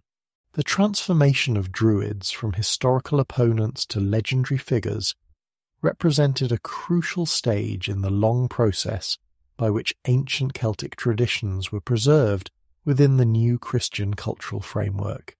No longer active practitioners of an alternative religious system, they could be safely incorporated into Christian narratives as wise men of the ancient past, their knowledge preserved, and their memory honoured even as their religious authority was denied. The transformation of the Druids from historical reality to legendary figures marked a crucial turning point in European cultural imagination. As the actual practitioners of ancient Celtic religion faded into distant memory, their place in human consciousness was taken by literary creations that preserved certain aspects of Druidic tradition while adapting them to the needs and fantasies of medieval Christian society. This process of mythologization would ultimately prove as significant for European culture as the original historical tradition it replaced. Medieval literature became the primary vehicle through which transformed images of Druidism were preserved and transmitted. The great collections of Welsh and Irish tales that were compiled by monastic scholars during the early medieval period contained numerous figures who were clearly derived from historical Druidic prototypes. But these literary Druids bore only partial resemblance to their historical predecessors. They had been reshaped by centuries of oral transmission, by Christian editorial intervention, and by the imaginative needs of storytellers who were more concerned with entertainment than historical accuracy. The emergence of Merlin as the archetypal Druid wizard represented perhaps the most significant development in this process of literary transformation. Drawing on Welsh traditions about Myrddin, a legendary prophet and wise man of the 6th century, medieval writers created in Merlin a figure who embodied popular conceptions of what Druids had been while serving the narrative requirements of Arthurian romance. Merlin possessed the wisdom, the magical powers, and the connection to ancient traditions that medieval audiences associated with Druidism, but he operated within a Christian framework that made him acceptable to contemporary moral sensibilities. Geoffrey of Monmouth's History of the Kings of Britain, written in the 12th century, played a crucial role in establishing Merlin as the definitive image of the Druid in European literature. Geoffrey's Merlin was a figure of immense learning and supernatural power, capable of prophecy, shape-shifting, and the manipulation of natural forces. He could move massive stones through magical means, transform the appearance of kings and nobles, and see into future events with perfect clarity. These abilities clearly derived from medieval understanding of what Druidic powers had involved, but they were presented in ways that emphasized wonder and entertainment over religious or philosophical content. The Welsh literary tradition preserved in the Mabinogion presented a different but equally transformed vision of Druidic figures.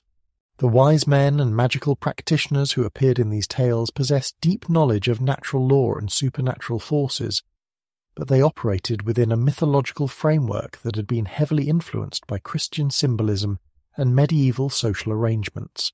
The ancient Druidic understanding of the relationship between human and divine realms was preserved, but translated into literary forms that served the entertainment and educational needs of medieval Welsh society. Irish literature preserved perhaps the most extensive collection of Druidic figures, though here too the process of transformation had fundamentally altered their characteristics and significance. The Ulster Cycle and other Irish mythological collections contained numerous wise men, prophets, and magical practitioners who clearly descended from historical Druidic prototypes. But these literary figures had been adapted to serve the narrative requirements of heroic literature, their religious and philosophical functions subordinated to their roles as advisors to kings and heroes. The romanticization of Druidic figures in medieval literature reflected broader cultural needs that had little to do with historical accuracy. Medieval society, faced with rapid social change and the loss of traditional knowledge systems, found in the literary image of the ancient wise man a symbol of lost wisdom and spiritual authority. The Druid became a figure who represented everything that medieval people felt they had lost in the transition from ancient to contemporary society. Direct connection to natural forces, comprehensive understanding of cosmic law, the ability to perceive divine will without institutional mediation. This romanticization process was not merely literary, but reflected genuine cultural yearning for the kind of integrated knowledge and spiritual authority that the historical Druids had once represented. Medieval scholars, working within institutional frameworks that separated secular from religious learning, found in the image of the ancient Druid a symbol of the unified wisdom that they themselves could not achieve within contemporary educational structures. The wisdom keepers and magic workers who populated medieval literature preserved certain authentic aspects of historical Druidic tradition, while adapting them to contemporary needs and understanding. Their connection to natural phenomena, their role as advisors to secular authority, their preservation of ancient knowledge, their ability to perceive hidden truths, all these characteristics reflected genuine features of historical Druidism, even though they were presented in highly romanticized and often fantastical forms. The preservation of historical memory through folklore represented another crucial aspect of this transformation process. In rural communities throughout Celtic Europe, traditions about ancient wise men and women continued to circulate in forms that preserved fragments of authentic historical knowledge alongside accumulated layers of legendary elaboration.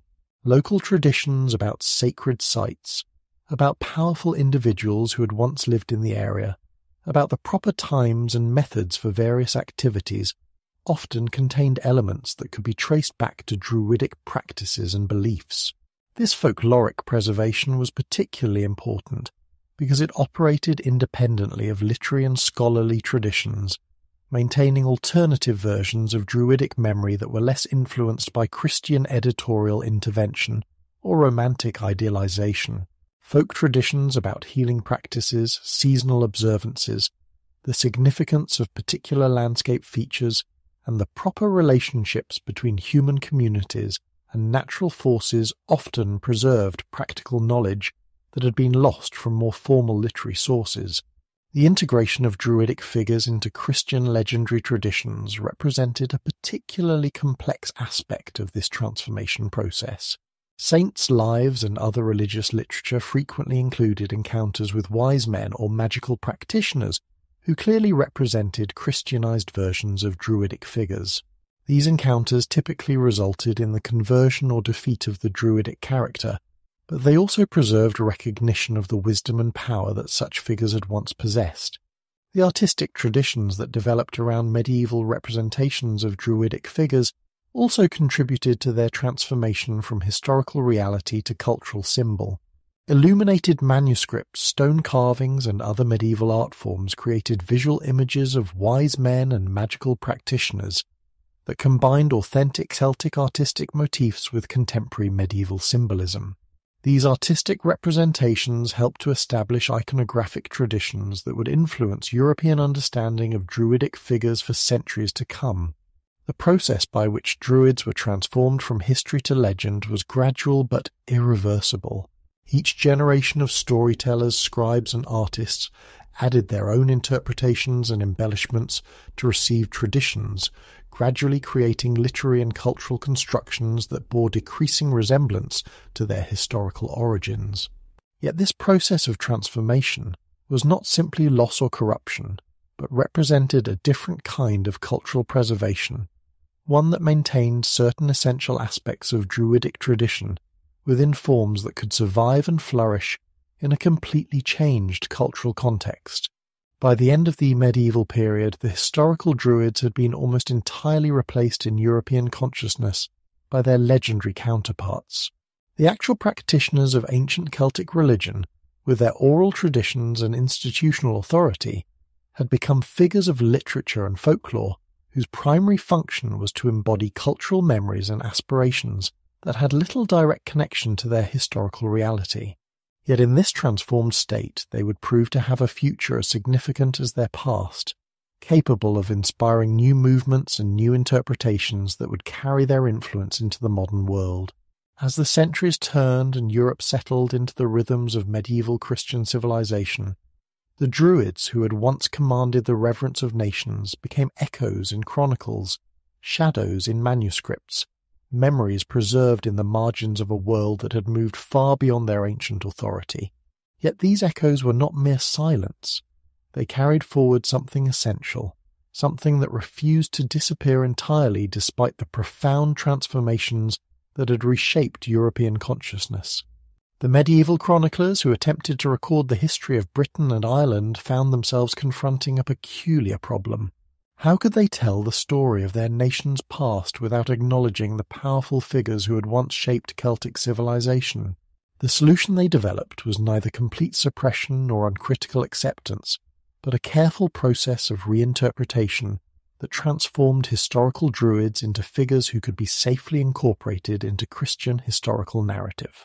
Geoffrey of Monmouth, writing his influential History of the Kings of Britain in the 12th century, represented the culmination of this process of medieval reinterpretation. His account of British origins, though presented as historical fact, was largely a work of creative imagination that drew on Welsh traditions, Latin sources, and his own literary inventions to create a narrative that served the political and cultural needs of Norman Britain. Within this grand historical romance, figures clearly derived from Druidic tradition played crucial but transformed roles. Geoffrey's Merlin was perhaps the most significant creation in this process of medieval reinterpretation. Drawing on Welsh traditions about Merlin, a legendary prophet and wise man, Geoffrey created a figure who embodied popular understanding of what Druids had been, while serving the narrative requirements of Arthurian legend. His Merlin possessed the wisdom, the prophetic abilities, and the connection to ancient British traditions that medieval audiences associated with the Druids, but he operated within a framework that made him acceptable to Christian sensibilities. The Arthurian legends that grew around Geoffrey's initial conception represented the most successful transformation of Druidic material into medieval literary form. The wise counsellor who guided kings through the complexities of governance, who possessed supernatural knowledge of future events, who could manipulate natural forces through understanding of hidden laws. This figure preserved essential aspects of historical Druidic authority while adapting them to the chivalric and Christian ideals of medieval romance. Beyond the grand narratives of chronicle and romance, Druidic memory survived in humbler but more pervasive forms throughout medieval Europe. Place names across the Celtic regions preserved linguistic memories of ancient sacred sites and the people who had once served them. Villages, hills, rivers, and forests still bore names that incorporated elements meaning oak grove, sacred spring, or place of the wise men, creating a linguistic archaeology that recorded the former presence of Druidic institutions. Local traditions maintained even more specific memories, though often in forms so transformed by centuries of retelling that their origins were barely recognizable. Stories about wise hermits who had once lived in particular caves or groves, about holy wells that had been blessed by ancient saints who possessed remarkable powers of prophecy and healing, about standing stones that marked places where important events had occurred in the distant past. These local legends often preserved fragments of authentic historical memory wrapped in layers of Christian reinterpretation. The survival of these place names and local traditions created a kind of palimpsest across the medieval Celtic landscape, where Christian meanings had been written over but had not entirely erased the older patterns of sacred geography that the Druids had once maintained. Medieval people walking through their familiar countryside were unconsciously moving through a landscape that had been shaped by institutions and beliefs they no longer fully understood but had not completely forgotten. The wise man archetype that appeared throughout medieval literature represented another crucial form of Druidic survival. Whether appearing in Arthurian romance, in hagiographic literature about the lives of saints, or in folk tales about clever hermits and powerful wizards, this figure consistently displayed characteristics that clearly derived from medieval understanding of what Druids had been. The wise man possessed deep knowledge of natural phenomena, could prophesy future events, served as counselor to secular authorities, and maintained connections to spiritual powers that ordinary people could not access. Medieval writers used this archetype to explore themes that remained relevant to their audiences: the relationship between wisdom and power, the proper role of learning in society, the tension between worldly authority and spiritual insight. The wise man who appeared in these stories was simultaneously a figure of the past, representing ancient wisdom that had been lost, and a figure of the present, embodying ideals of learning and spiritual authority that medieval society continued to value. The theological implications of incorporating Druidic figures into Christian historical narrative required careful handling by medieval authors. The solution that emerged was to present the ancient wise men as precursors to Christian truth, figures who had possessed genuine wisdom and spiritual insight but had operated within an incomplete understanding of divine revelation. This approach allowed medieval writers to acknowledge the achievements of pre-Christian Celtic civilization while maintaining the superiority of Christian truth. This theological framework influenced how medieval literature portrayed Druidic figures and their powers. Their abilities to prophesy, to heal, to understand natural phenomena were presented as genuine but limited, representing partial illumination that would be fulfilled and completed by Christian revelation. Their wisdom was real but incomplete, their spiritual authority legitimate but temporary, their knowledge valuable but ultimately superseded by the fuller truth that Christianity provided. As the medieval period progressed and European society became more complex and urbanized, the wise man archetype evolved to reflect changing cultural needs and anxieties. In an age of increasing specialization and institutional complexity, the figure of the ancient wise man who possessed comprehensive understanding of all aspects of existence became a symbol of the unified knowledge that contemporary society seemed to have lost. Medieval people, confronted with the fragmentation of learning into separate disciplines and the separation of secular from religious authority, found in the image of the Druidic wise man a representation of the intellectual and spiritual integration they yearned to recover. The intellectual ferment of the Renaissance brought with it a renewed interest in the classical past that would fundamentally transform European understanding of the ancient Druids. Humanist scholars, armed with improved methods of textual criticism and driven by passionate curiosity about the origins of their own civilizations, began to approach ancient sources with new sophistication and systematic rigor that gradually separated historical fact from medieval legend.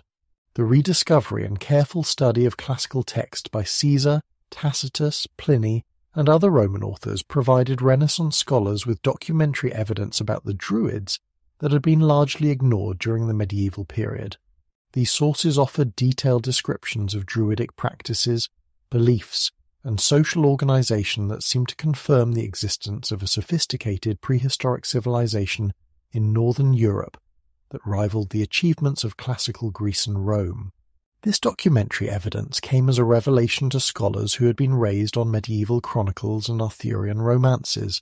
Here were sober, detailed accounts by respected Roman historians that described an organized priestly class with advanced knowledge of astronomy, medicine, law, and natural philosophy. The contrast between these historical descriptions and the magical figures of medieval literature was striking, and led to fundamental reassessment of what the Druids had actually been and what they had achieved.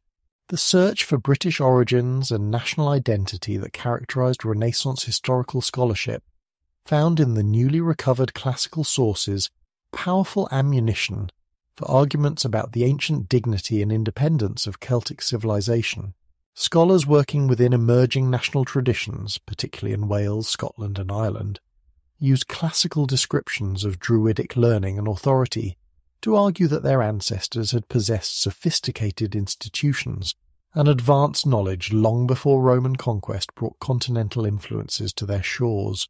This nationalistic dimension of Renaissance Druidic scholarship was particularly important in the context of 16th and 17th century politics, as emerging national monarchies sought to establish their independence from papal authority and their equality with the classical civilizations that had traditionally provided models of political and cultural achievement. The discovery that pre-Roman Britain had possessed its own advanced civilization, complete with an organized priesthood and sophisticated legal and educational institutions, provided historical justification for contemporary assertions of national dignity and independence. Renaissance humanists were particularly fascinated by classical descriptions of Druidic educational methods and intellectual achievements. The 20-year curriculum, the vast body of knowledge preserved through oral tradition, the integration of religious, legal, and scientific learning within a single educational system. All these features of classical Druidism appealed to Renaissance scholars who were struggling to develop new approaches to learning that would combine the best of classical wisdom with contemporary discoveries and insights. The image of the Druids as noble savages began to emerge during this period, though it would not reach full development until later centuries. Renaissance scholars, influenced by contemporary encounters with New World peoples and by classical literary traditions about the virtues of primitive life, began to interpret classical descriptions of Celtic society as evidence for the moral and spiritual superiority of simple, natural existence over the corruption and artificiality of urban civilization. This interpretation was supported by classical sources that praised Celtic courage, honesty, and devotion to duty, while criticizing Roman corruption and decadence.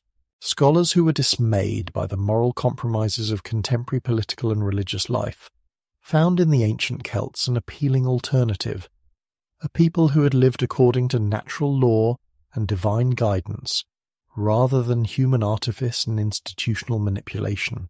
Renaissance scholars also began to develop the interpretation of Druids as natural philosophers, whose understanding of natural phenomena had been based on direct observation and rational analysis rather than superstition and magical thinking. This rationalistic interpretation of Druidic knowledge appealed to scholars who were developing new methods of scientific investigation and who sought historical precedents for their own approaches to understanding the natural world. Early antiquarian investigations began during the Renaissance as scholars attempted to find physical evidence that would support and expand upon the literary sources they had rediscovered. The ancient monuments scattered across the Celtic regions, stone circles, burial mounds, earthworks, and standing stones, were increasingly interpreted as remains of Druidic civilization that could provide direct evidence about their builders' knowledge and capabilities. These early antiquarian efforts were hampered by limited archaeological techniques, and by the tendency to interpret physical evidence within frameworks derived from classical literary sources rather than allowing the evidence to speak for itself. Nevertheless, Renaissance antiquarians made important observations and developed interpretative methods that would influence subsequent investigation for centuries. The systematic study of Celtic languages that began during the Renaissance provided another important avenue for understanding ancient Druidic civilization. Scholars who learned Welsh, Irish, and Scottish Gaelic discovered that these languages preserved extensive literary traditions that contain materials clearly derived from pre-Christian sources. The mythological cycles, legal texts, and historical chronicles preserved in Celtic manuscripts provided evidence about ancient Celtic civilization that complemented and sometimes contradicted classical sources. This linguistic and literary evidence was particularly valuable because it represented Celtic perspectives on their own history and culture, rather than the external observations of Roman conquerors. Renaissance scholars gradually recognized that the combination of classical sources with indigenous Celtic literary traditions provided a much fuller and more nuanced understanding of what ancient Celtic civilization had achieved and how it had been organized. The Protestant Reformation that swept through much of Europe during the Renaissance period had important implications for scholarly interpretation of ancient Druidism.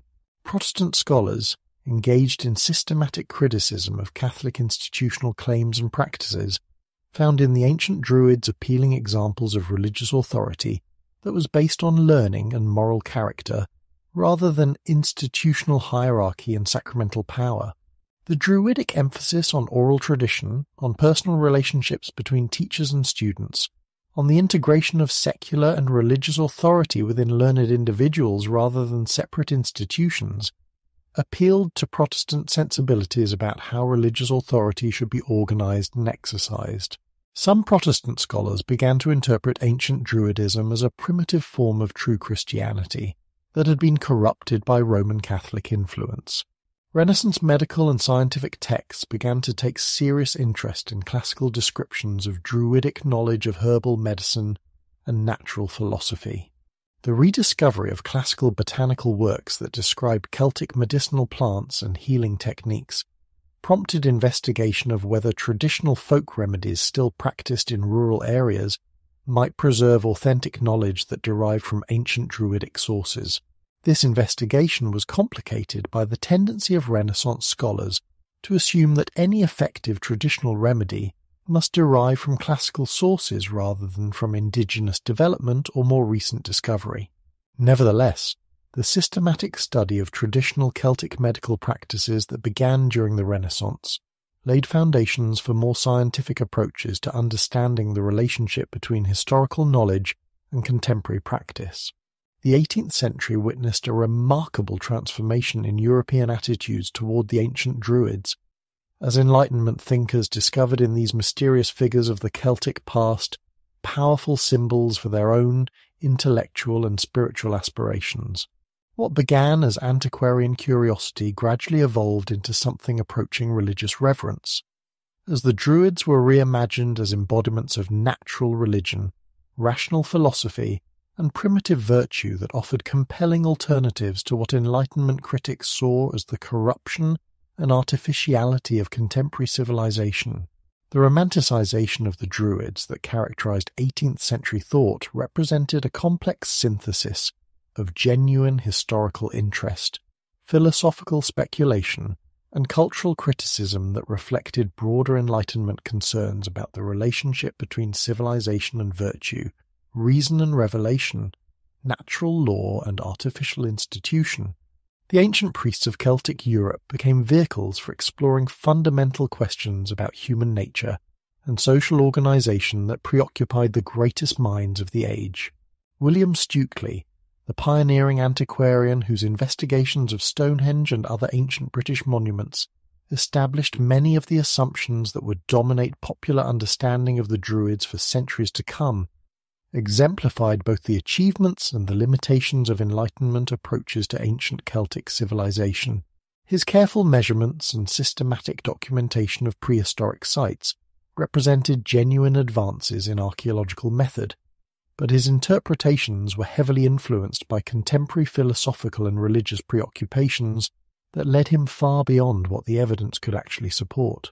Stukely's famous connection between Stonehenge and the Druids, though based on minimal historical evidence, proved extraordinarily influential in shaping popular imagination about both the ancient monument and the people who were supposed to have built it.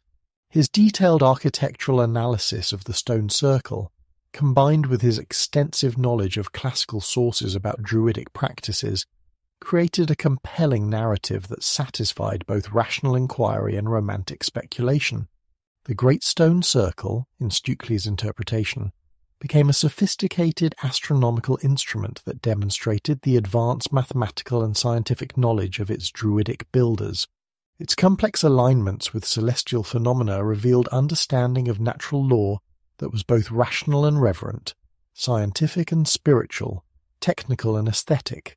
Here was physical evidence for the kind of integrated knowledge that Enlightenment thinkers believed represented the highest achievement of human learning. Stukely's Druids were not the wild barbarians that Roman propaganda had portrayed, or the magical figures of medieval romance, but natural philosophers whose understanding of divine truth had been derived through careful observation of natural phenomena and rational reflection on cosmic order. They represented an appealing synthesis of scientific rationality and religious reverence that seemed to offer solutions to the theological and philosophical problems that divided contemporary European thought. The interpretation of Druids as proto-Christians that developed during the 18th century reflected Enlightenment attempts to discover universal religious truths that transcended the sectarian divisions that had plagued European civilization for centuries. Scholars who were convinced that rational investigation of natural phenomena must lead to correct understanding of divine truth found in classical descriptions of Druidic beliefs, evidence that ancient Celtic religion had anticipated essential Christian doctrines. The Druidic belief in immortality, their emphasis on moral behavior as preparation for future existence, their understanding of divine justice as operating through natural law, all these features of ancient Celtic religion seem to confirm Enlightenment assumptions about natural religion and its relationship to revealed truth. The Druids became examples of how human reason, properly applied to natural phenomena, could discover fundamental religious truths without requiring supernatural revelation. This theological interpretation had important implications for contemporary religious controversies. If the ancient Druids had possessed essentially correct understanding of divine truth through natural reason alone, then the complex institutional apparatus of contemporary Christianity might be unnecessary or even counterproductive for genuine religious understanding. The simple, natural religion of the ancient Celts offered an appealing alternative to the theological sophistication and institutional complexity that characterized 18th century Christianity. The birth of modern Druidic mythology during the Enlightenment represented the culmination of centuries of gradual transformation in European understanding of ancient Celtic religion. The historical Druids had been priests and legal authorities whose power had derived from their role in preserving and transmitting oral traditions that maintained Celtic social organization. The Enlightenment Druids were natural philosophers and moral teachers whose wisdom had derived from rational investigation of natural phenomena and intuitive understanding of cosmic order. This transformation was neither accidental nor arbitrary, but reflected genuine cultural needs and intellectual developments that made ancient Celtic religion relevant to contemporary concerns in ways that it had not been for centuries. The Druids became symbols of intellectual and spiritual possibilities that Enlightenment thinkers believed were being suppressed or corrupted by contemporary institutions and social arrangements. The emerging mythology presented the ancient Druids as representatives of a golden age when learning was unified rather than fragmented, when religious and scientific understanding supported rather than contradicted each other, when social authority was based on wisdom and virtue rather than heredity or institutional position. They embodied Enlightenment ideals of rational religion, natural law, and meritocratic authority in forms that seemed both historically grounded and practically achievable. Popular literature and artistic representation during the 18th century increasingly portrayed Druids as heroic figures whose commitment to truth and justice had brought them into fatal conflict with Roman tyranny and superstition.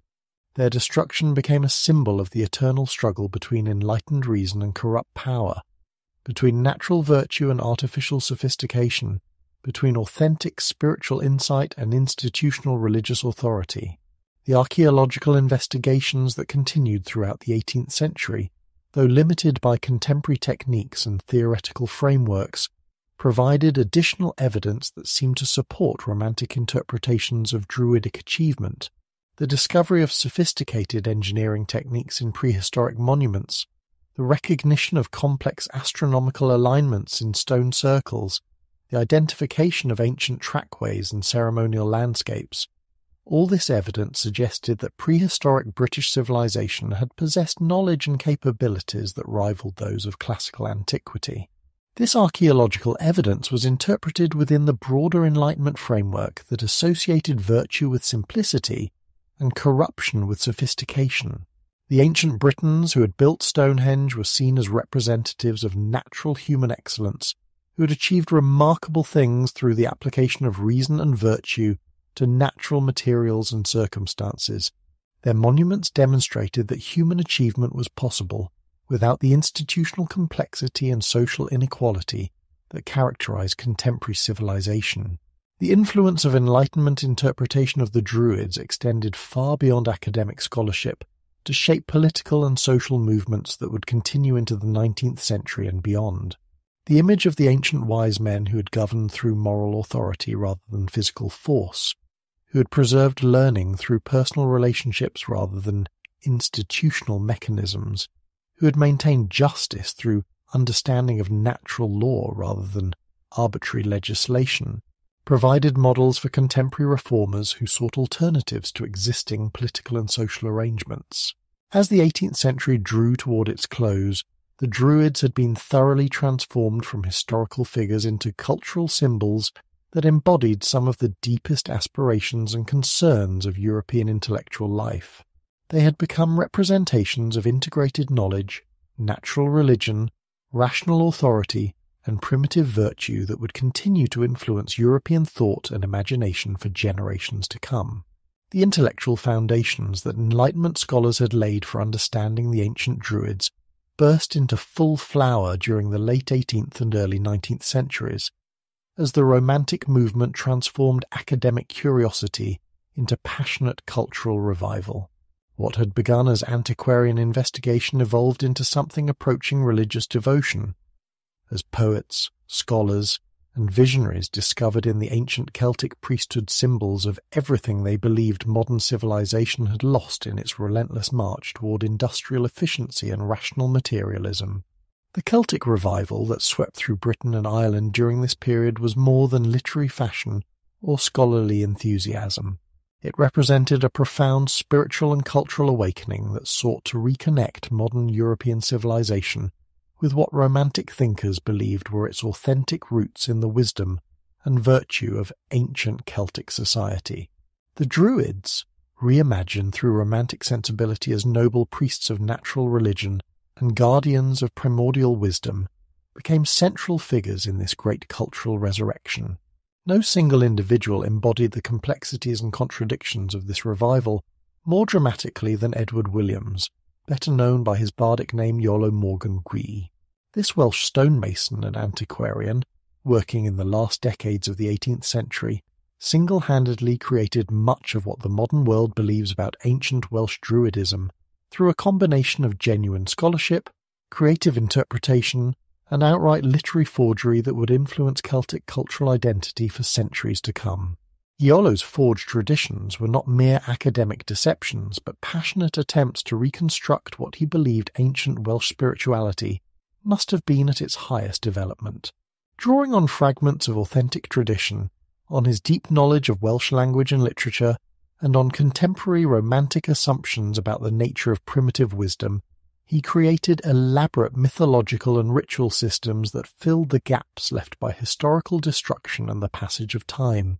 His most significant creation was the Gorsedd of Bards, a ceremonial institution that claimed descent from ancient Druidic practices, but was actually Iolo's own synthesis of authentic Welsh bardic tradition, with Enlightenment ideas about natural religion and democratic authority. The Gorsedd ceremonies, with their elaborate ritual symbolism and their emphasis on the preservation of Welsh cultural identity, provided a vehicle through which Romantic ideals about Celtic spirituality could be expressed in practical communal form. The integration of the Gorsedd with the Welsh Eisteddfod transformed what had been primarily literary competitions into comprehensive celebrations of Celtic cultural identity that combined ancient tradition with contemporary nationalist aspirations.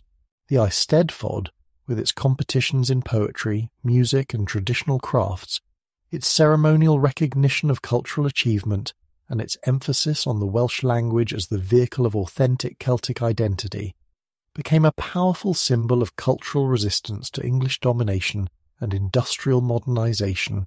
These institutions, created by Iolo's creative genius, proved remarkably successful in mobilizing Welsh cultural identity and providing organizational frameworks that could sustain Celtic revival activities over many generations. The fact that much of their supposed ancient pedigree was actually modern invention did not diminish their effectiveness in serving contemporary cultural and political needs. They provided Welsh people with ceremonies, symbols, and institutions that expressed their distinctive identity, while connecting them to a romanticized vision of their ancient past. The transformation of Druids into symbols of national identity reflected broader political and cultural developments that characterized the Romantic period throughout Europe.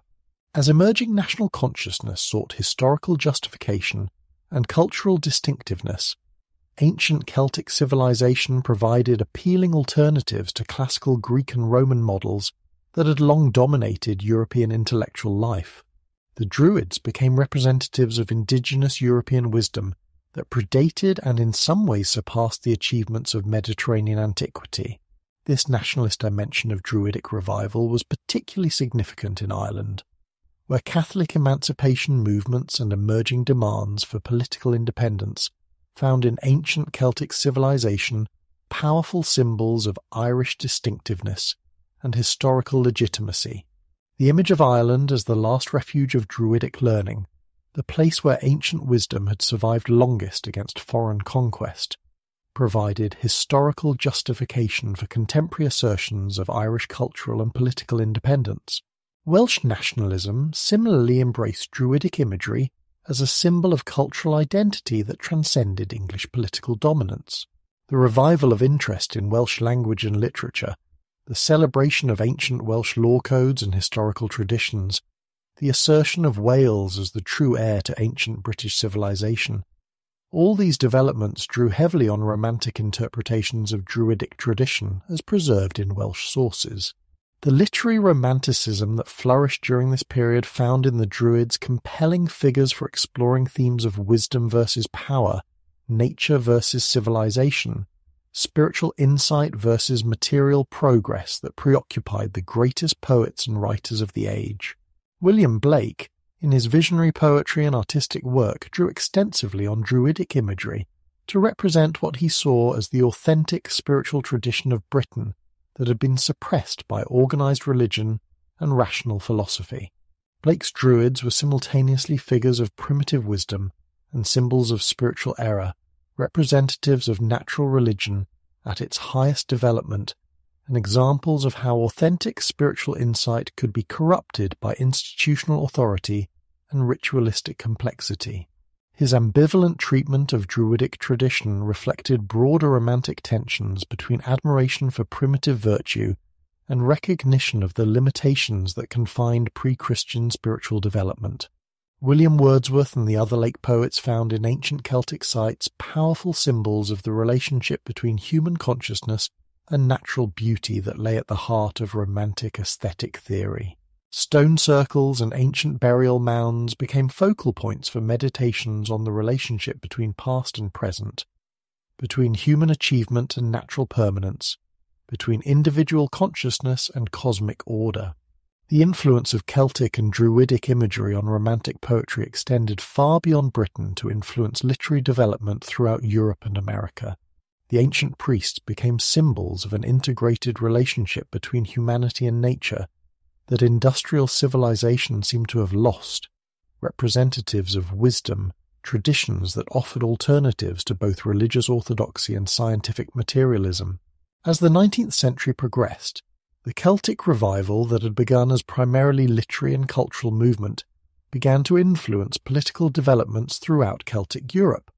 The Druids, reimagined as champions of freedom and opponents of imperial oppression, became symbols for contemporary nationalist movements that sought to throw off English dominance and establish independent Celtic nations. This political dimension of Druidic revival reached its culmination in the work of poets like W.B. Yeats, who combined deep knowledge of Celtic literary tradition with passionate commitment to Irish independence and spiritual renewal. Yeats' poetry drew extensively on Celtic mythology and Druidic imagery to create a distinctively Irish literary voice that could compete with English literary tradition, while asserting the value of indigenous Irish cultural identity. The transformation of ancient Celtic religion into modern nationalist symbol was neither accidental nor inevitable, but reflected the particular needs and aspirations of Romantic culture as it confronted the challenges of industrial modernization and political transformation. The Druids provided figures through which contemporary people could explore their relationships to tradition, nature, spirituality, and cultural identity in ways that seemed both historically grounded and practically relevant. As the 19th century settled into its distinctive rhythms of industrial progress and imperial expansion, the romantic vision of ancient Druidism underwent yet another transformation, adapting to the particular needs and sensibilities of Victorian society. The passionate cultural nationalism and spiritual yearning that had characterized earlier phases of Druidic revival evolved into more systematic, institutional forms that reflected Victorian preferences for organization, moral improvement, and practical social utility. The ancient order of Druids, established in London in 1781 at the King's Head Tavern on Garlick Hill, represented the most successful attempt to translate romantic fascination with ancient Celtic wisdom into practical modern institutional form. Founded during the height of Enlightenment interest in natural religion and rational spirituality, the order initially attracted men who were drawn to what they understood as the moral and philosophical teachings of ancient Druidism without necessarily accepting the supernatural elements that characterize contemporary Christianity. The early Druids who gathered in London taverns and meeting halls were not attempting to reconstruct authentic ancient religion, but to create a modern fraternal organization that embodied what they believed were the essential virtues of ancient Celtic society. Their ceremonies, symbols, and organizational structure drew on contemporary understanding of Druidic tradition, while serving the practical needs of men seeking fellowship, mutual support, and moral improvement within the rapidly changing social environment of industrial Britain.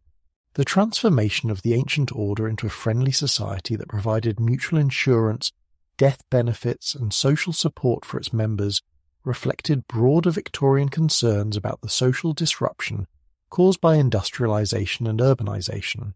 The traditional community structures that had provided security and identity in rural society were breaking down under the pressure of economic change, and fraternal organizations like the Druids filled crucial social needs that existing institutions could not adequately address.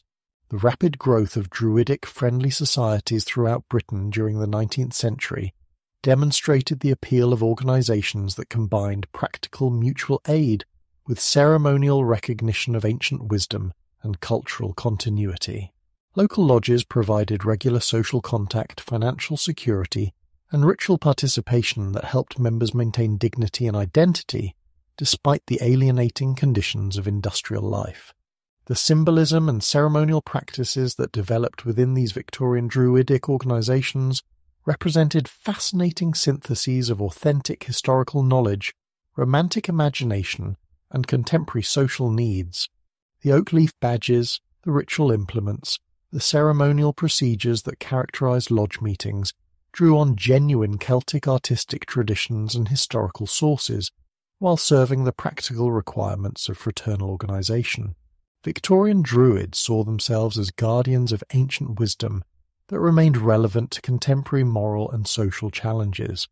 Their understanding of Druidic tradition emphasized ethical teachings, natural law, and the cultivation of virtue rather than the supernatural powers and religious practices that had characterized historical Druidism.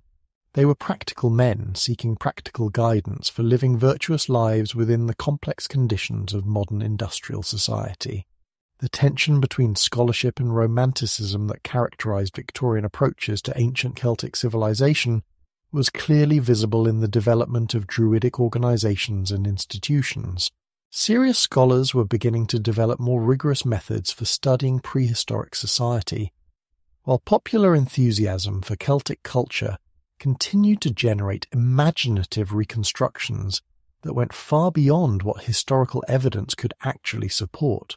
Archaeological discoveries throughout the 19th century provided new evidence about prehistoric British civilization that both supported and challenged romantic interpretations of ancient Celtic achievement. The systematic excavation of stone circles, burial mounds, and ancient settlements revealed sophisticated engineering techniques and complex social organization that confirmed classical accounts of Celtic capabilities while raising questions about specific claims regarding Druidic practices and beliefs. The Victorian interpretation of these archaeological discoveries was heavily influenced by contemporary assumptions about social evolution and cultural development. Prehistoric monuments were understood as evidence of gradual progress from primitive barbarism towards civilized achievement, with the Druids representing the higher stage of development that ancient Celtic society had achieved before Roman conquest introduced superior Mediterranean civilization.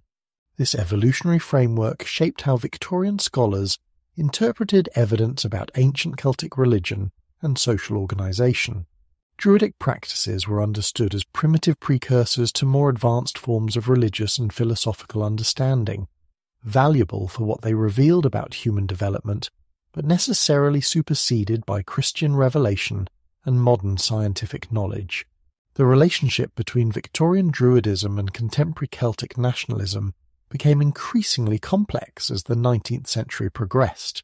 While Druidic imagery continued to serve as symbols of Celtic cultural identity and political independence, the fraternal organisations that claimed Druidic heritage were primarily English institutions that attracted members from all backgrounds, rather than specifically Celtic cultural movements. This tension reflected broader contradictions within Victorian imperial culture, which simultaneously celebrated British national achievement while incorporating diverse cultural traditions from throughout the empire. The ancient order of Druids could serve as a symbol of ancient British wisdom, while providing social services that helped integrate diverse populations into modern British society. The Victorian emphasis on moral improvement and social utility influenced how Druidic traditions were interpreted and applied within contemporary contexts. Ancient Celtic legal practices were understood as early attempts to establish justice and social order that had been perfected through subsequent historical development. Druidic educational methods were seen as primitive versions of more sophisticated modern approaches to learning and character development. The scientific rationalism that increasingly characterized Victorian intellectual life created particular challenges for organizations that claimed connection to ancient wisdom traditions. The supernatural elements that had been central to historical Druidism were either ignored or reinterpreted as symbolic representations of natural laws and moral principles that could be understood through rational analysis. Victorian Druids developed elaborate philosophical interpretations of their traditions that emphasized ethical teaching and natural religion, while avoiding specific claims about supernatural powers or divine revelation. Their ceremonies and symbols were understood as meaningful representations of moral truths rather than as magical practices that could produce supernatural results. The expansion of Druidic organizations beyond Britain to other parts of the English-speaking world during the 19th century demonstrated the adaptability of these institutions to diverse social and cultural conditions. Local lodges in Australia, America, and other British colonies adapted Druidic symbolism and organizational structure to serve the particular needs of immigrant communities seeking social support and cultural continuity. As the Victorian era approached its end, the Druidic revival that had begun with romantic enthusiasm for ancient wisdom had evolved into a complex network of institutions that served practical social needs while preserving symbolic connections to Celtic cultural identity. The ancient priests had been transformed from historical figures into modern symbols that could adapt to changing social conditions, while maintaining their appeal as representatives of wisdom, virtue, and cultural continuity. The 20th century brought with it revolutionary changes in how scholars approached the study of ancient Celtic civilization, as new archaeological techniques, rigorous methodological standards, and systematic comparative analysis began to separate historical fact from centuries of accumulated speculation and romantic interpretation. The scientific revolution that transformed all branches of learning during this period applied its skeptical methods to Druidic studies, with results that were both illuminating and deflating for those who had invested emotional energy in more elaborate reconstructions of ancient Celtic achievement. The development of modern archaeology as a scientific discipline provided the first reliable methods for investigating prehistoric European civilization through physical evidence rather than literary speculation. Careful excavation techniques, systematic recording of artifact contexts, and scientific analysis of organic materials allowed scholars to construct detailed pictures of ancient Celtic society based on direct evidence rather than classical texts filtered through centuries of interpretation and cultural bias.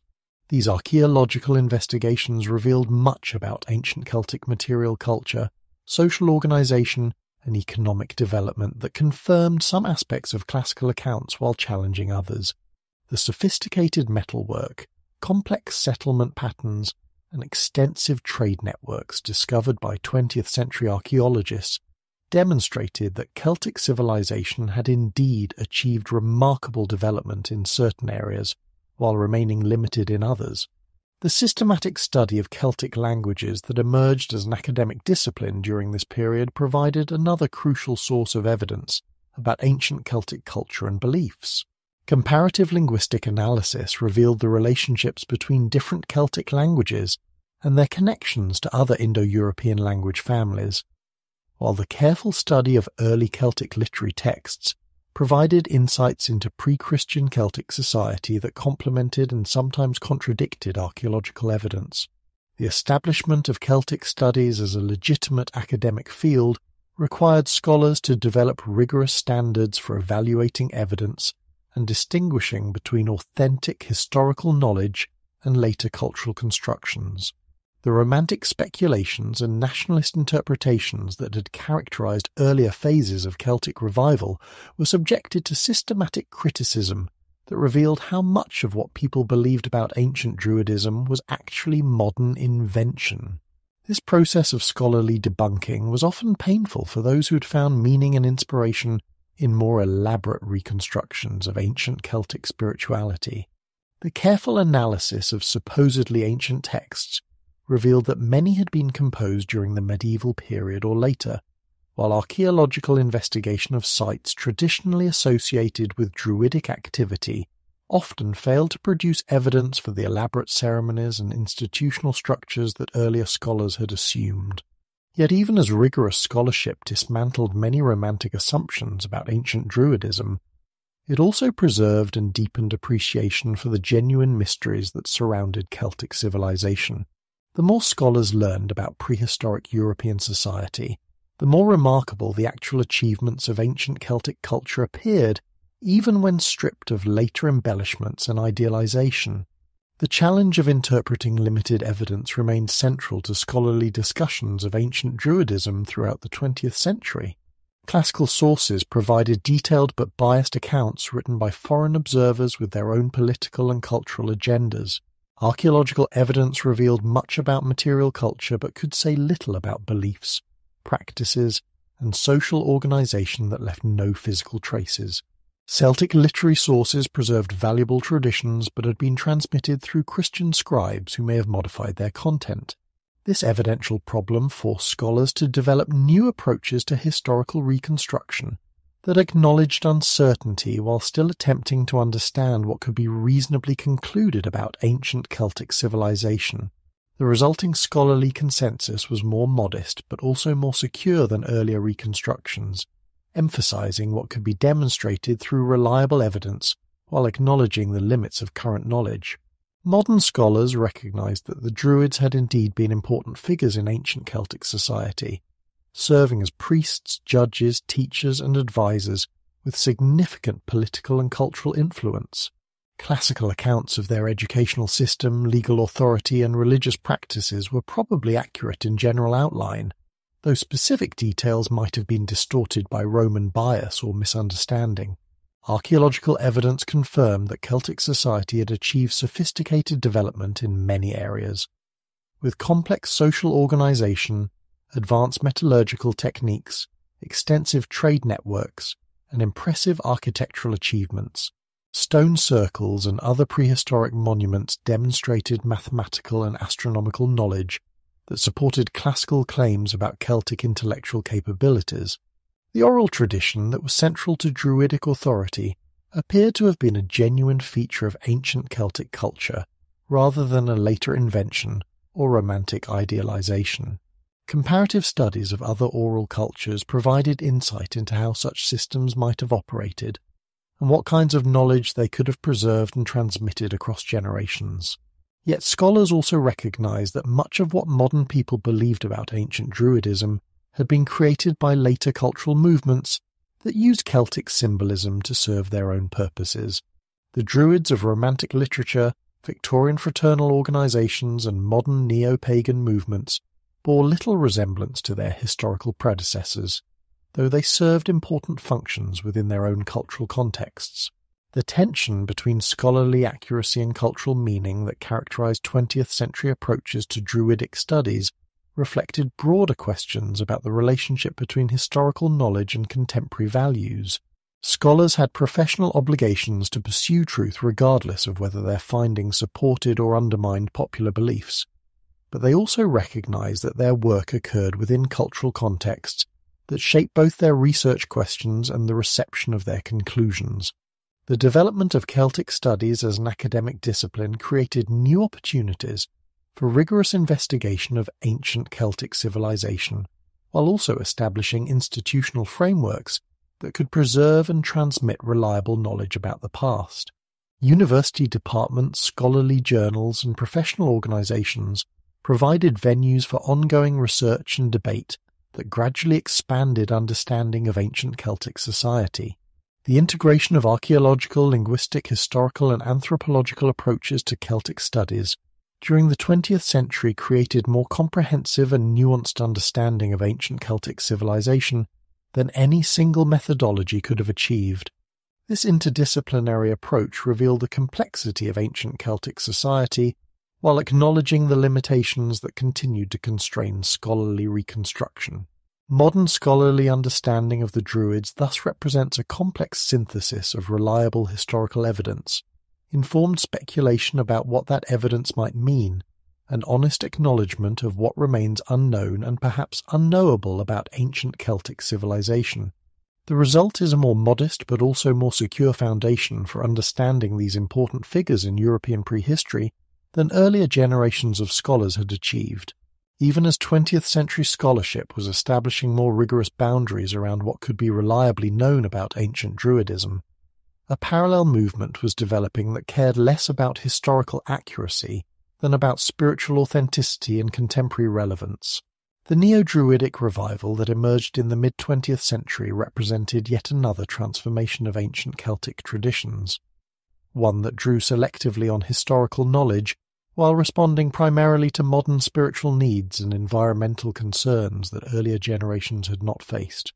The modern Druidic movement that began to coalesce during the 1960s and 1970s was shaped by several converging cultural forces: the environmental movement's growing awareness of ecological crisis, the counterculture's rejection of mainstream religious institutions, the women's movement's search for alternative spiritual traditions, and the broader New Age exploration of non-Western religious and philosophical systems. Ancient Druidism, with its emphasis on nature reverence and non-institutional spirituality, provided appealing symbols and practices for people seeking alternatives to what they saw as the sterile materialism and environmental destructiveness of contemporary civilization. The figure who most successfully channeled these diverse influences into coherent modern Druidic practice was Ross Nichols, whose order of bards, ovates, and druids became the most influential neo-Druidic organization of the late 20th century. Nichols, drawing on his background in both classical scholarship and alternative spirituality, created a synthesis that combined serious attention to Celtic historical sources with practical spiritual techniques adapted to contemporary needs and sensibilities. The order that Nichols established differed significantly from earlier Druidic organizations in its emphasis on personal spiritual development rather than social fellowship or cultural preservation. Where Victorian Druidic societies had functioned primarily as mutual aid organizations that used Celtic symbolism to enhance their social activities, the modern order focused explicitly on cultivating direct spiritual experience through meditation, ritual practice, and immersion in natural environments. The threefold structure of bards, ovates, and druids that Nichols adopted from classical sources provided a framework for progressive spiritual education that allowed practitioners to develop different aspects of their consciousness and capabilities. Bards focused on creativity, artistic expression, and the development of imagination as spiritual faculties. Ovates concentrated on divination, healing, and the cultivation of intuitive awareness. Druids integrated these various skills within comprehensive understanding of natural and spiritual law. This educational structure represented a genuine attempt to reconstruct something resembling the ancient Druidic training system, while adapting it to contemporary circumstances and understanding. The correspondence courses and weekend workshops that formed the practical basis of modern Druidic education bore little surface resemblance to the 20-year residential programs that had characterized classical Druidism, but they served similar functions in providing systematic spiritual formation within communities of like-minded practitioners. The seasonal celebrations that became central to modern Druidic practice represented perhaps the most successful aspect of contemporary attempts to reconstruct ancient Celtic spirituality. The Wheel of the Year, with its 8 festivals marking the solstices, equinoxes, and cross-quarter days, provided a ritual calendar that connected practitioners to natural cycles while offering regular opportunities for community gathering and spiritual renewal. These seasonal observances drew on both authentic historical knowledge about Celtic festivals and contemporary understanding of ecological relationships and astronomical phenomena. Samhain, Imbolc, Beltane, and Lugnasad were celebrated alongside the solar festivals of the equinoxes and solstices, creating a comprehensive ceremonial year that honoured both the ancient Celtic emphasis on lunar and agricultural timing and the modern appreciation for solar cycles and astronomical precision. The ritual practices that developed around these celebrations combined historical elements drawn from Celtic sources with techniques adapted from other spiritual traditions and contemporary innovations designed to meet the particular needs of modern practitioners. Stone circles, sacred groves, and other natural settings provided venues for ceremonies that emphasized direct connection to natural forces rather than mediation through institutional religious structures. Nature spirituality became the defining characteristic of contemporary Druidism, distinguishing it from other forms of modern paganism and alternative spirituality. Modern Druids understood themselves as servants of the natural world, committed to developing personal relationships with the land, the seasons, the elements, and the various forms of life that inhabit the earth. This emphasis on ecological consciousness made Druidism particularly attractive to environmentally concerned individuals who sought spiritual frameworks that supported rather than contradicted their ecological values. Environmental activism emerged naturally from this nature-centered spirituality, as modern Druids recognized that their spiritual practice required them to protect the natural environments that were essential to their religious life. Sacred groves needed protection from development, ancient sites required preservation from commercial exploitation, and the broader ecological systems that sustained all life demanded defense against industrial pollution and climate change. This environmental dimension of contemporary Druidism created connections between spiritual practice and political activism that had not characterized earlier phases of Druidic revival. Modern Druids found themselves participating in protests against road construction through ancient woodlands, organizing campaigns to protect archaeological sites from development, and supporting broader environmental movements that sought to address climate change and ecological destruction. The quest for authentic connection to the past that motivated many contemporary Druids created ongoing tension between historical accuracy and spiritual functionality. Serious practitioners recognized that much of what they were doing had no direct historical precedent in ancient Celtic civilization, but they also believed that their practices captured essential principles and values that had animated ancient Druidism, even if the specific forms were necessarily adapted to contemporary circumstances. This tension led to sophisticated discussions within modern Druidic communities about the relationship between historical reconstruction and spiritual innovation. Some practitioners emphasized the importance of basing their activities on solid historical evidence, while others argued that spiritual authenticity was more important than historical accuracy, and that ancient principles could legitimately be expressed through contemporary forms. The diversity that characterized modern Druidic practice reflected both the absence of central authority and the emphasis on individual spiritual development that distinguished contemporary movements from their ancient predecessors. Without institutional structures comparable to those that had maintained consistency within historical Druidism, modern practitioners were free to develop personal approaches that combined elements from various sources according to their own spiritual needs and understanding. This diversity created vibrant communities of practice that included everything from scholarly reconstructionists who attempted to recreate ancient Celtic religious practices as accurately as possible, to creative innovators who used Celtic symbolism as inspiration for entirely contemporary spiritual systems, to environmental activists who found in Druidic imagery powerful symbols for ecological consciousness and natural reverence. The international expansion of modern Druidism during the late 20th and early 21st centuries demonstrated both the appeal of nature-centered spirituality and the adaptability of Celtic traditions to diverse cultural contexts. Druidic groups emerged throughout the English-speaking world and beyond, adapting Celtic practices to local ecosystems, indigenous traditions, and contemporary spiritual needs, while maintaining connections to broader international networks of practitioners. As the 21st century progressed, modern Druidism continued to evolve in response to changing cultural conditions and emerging spiritual needs. The movement that had begun as a revival of ancient traditions had become a contemporary spiritual path that drew inspiration from the past while addressing distinctly modern concerns about environmental destruction, spiritual alienation, and the search for authentic community in an increasingly globalized and technological world.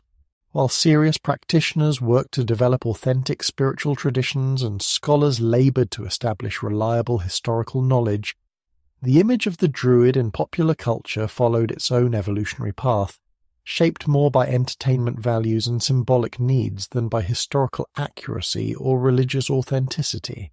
The ancient Celtic priests became versatile figures who could embody whatever qualities contemporary storytellers and audiences required, from comic relief to profound wisdom, from nature magic to cosmic power.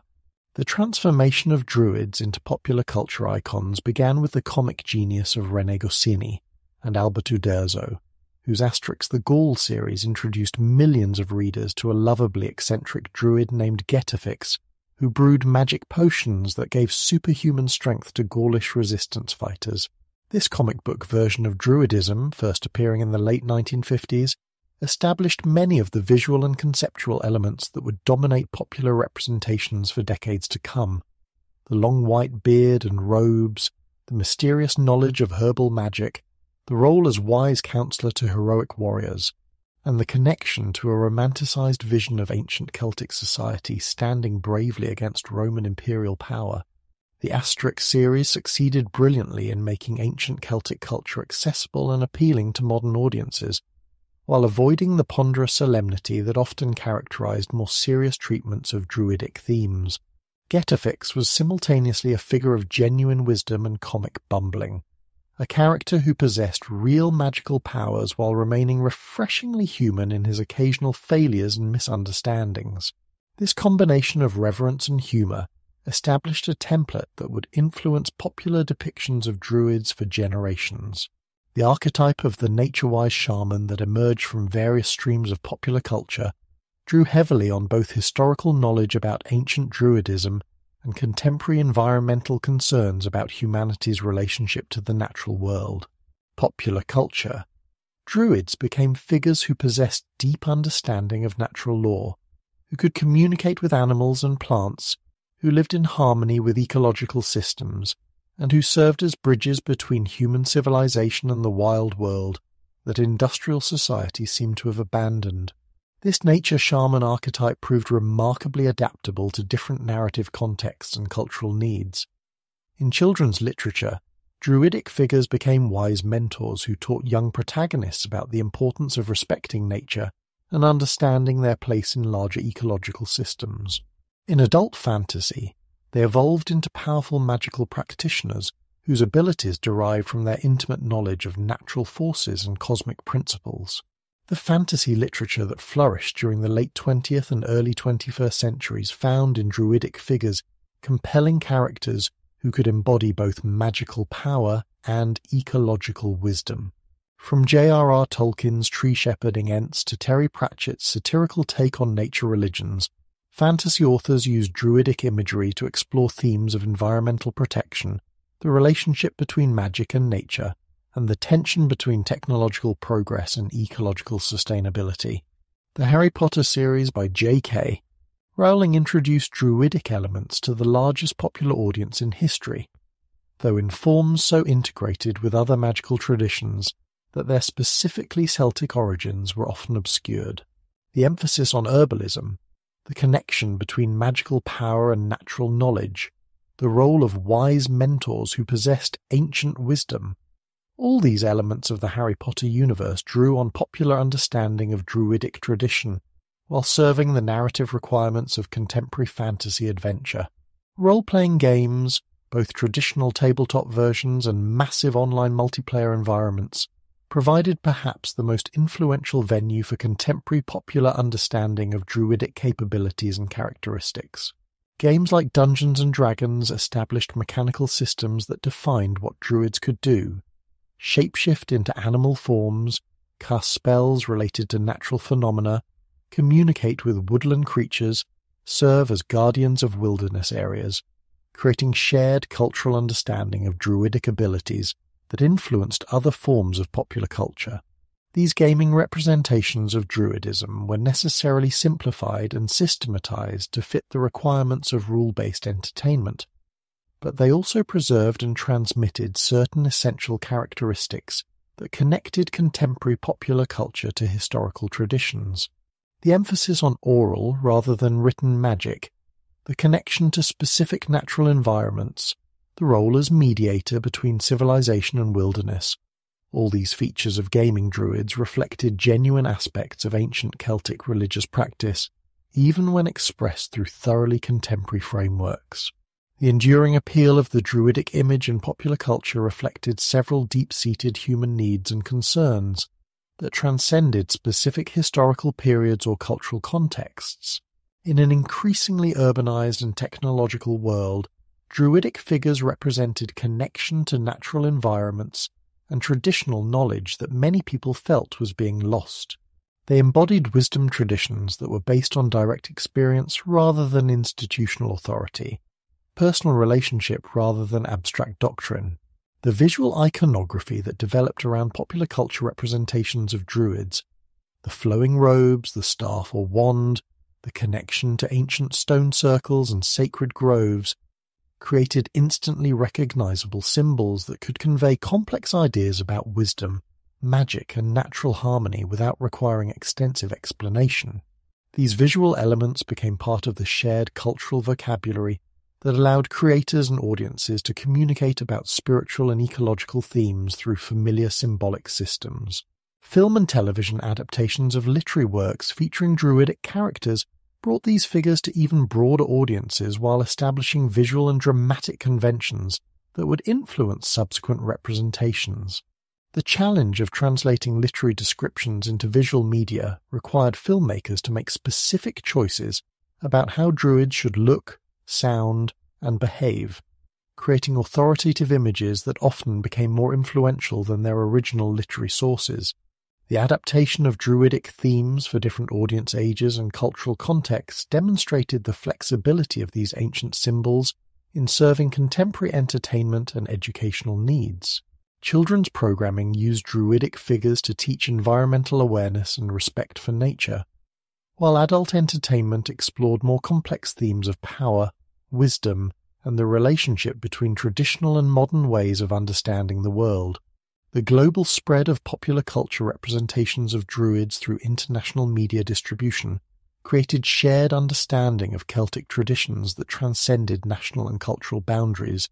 People throughout the world became familiar with druidic imagery and concepts through movies, books, games, and television programs, creating international communities of interest that supported both entertainment industries and serious scholarly and spiritual exploration of Celtic traditions. As digital media and interactive entertainment continued to evolve, druidic figures adapted to new technological platforms while maintaining their essential characteristics and symbolic functions. Online games, social media, and digital storytelling platforms provided new venues for exploring and expressing contemporary understanding of ancient Celtic wisdom, ensuring that the Druids would continue to find new forms of cultural expression in whatever media technologies might emerge in the future.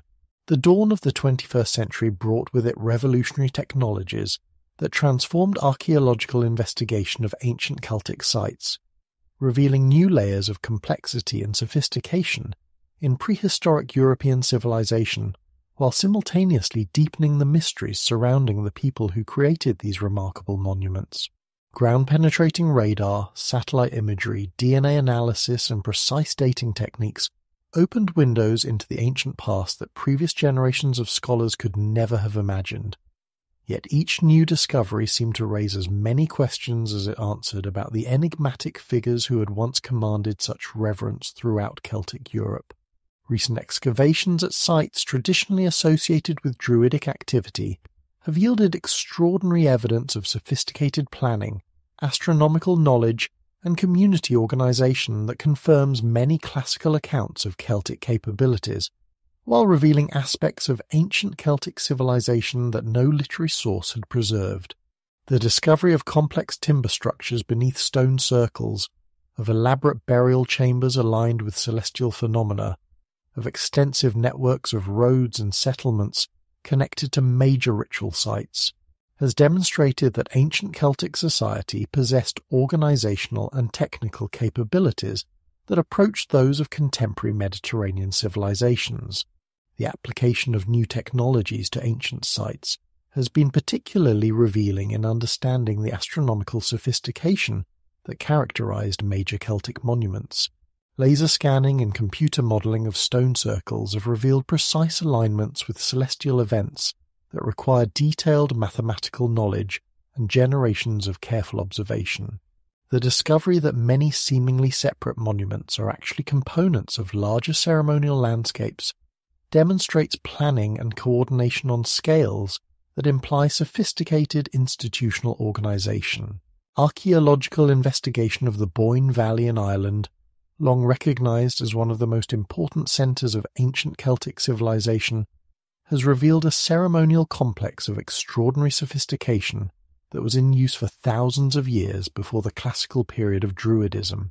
The passage tombs at Newgrange and Nothan Douth represent engineering and astronomical achievements that rival anything produced by contemporary civilizations, suggesting that the intellectual traditions that would eventually crystallize in classical Druidism had roots extending far back into prehistoric times.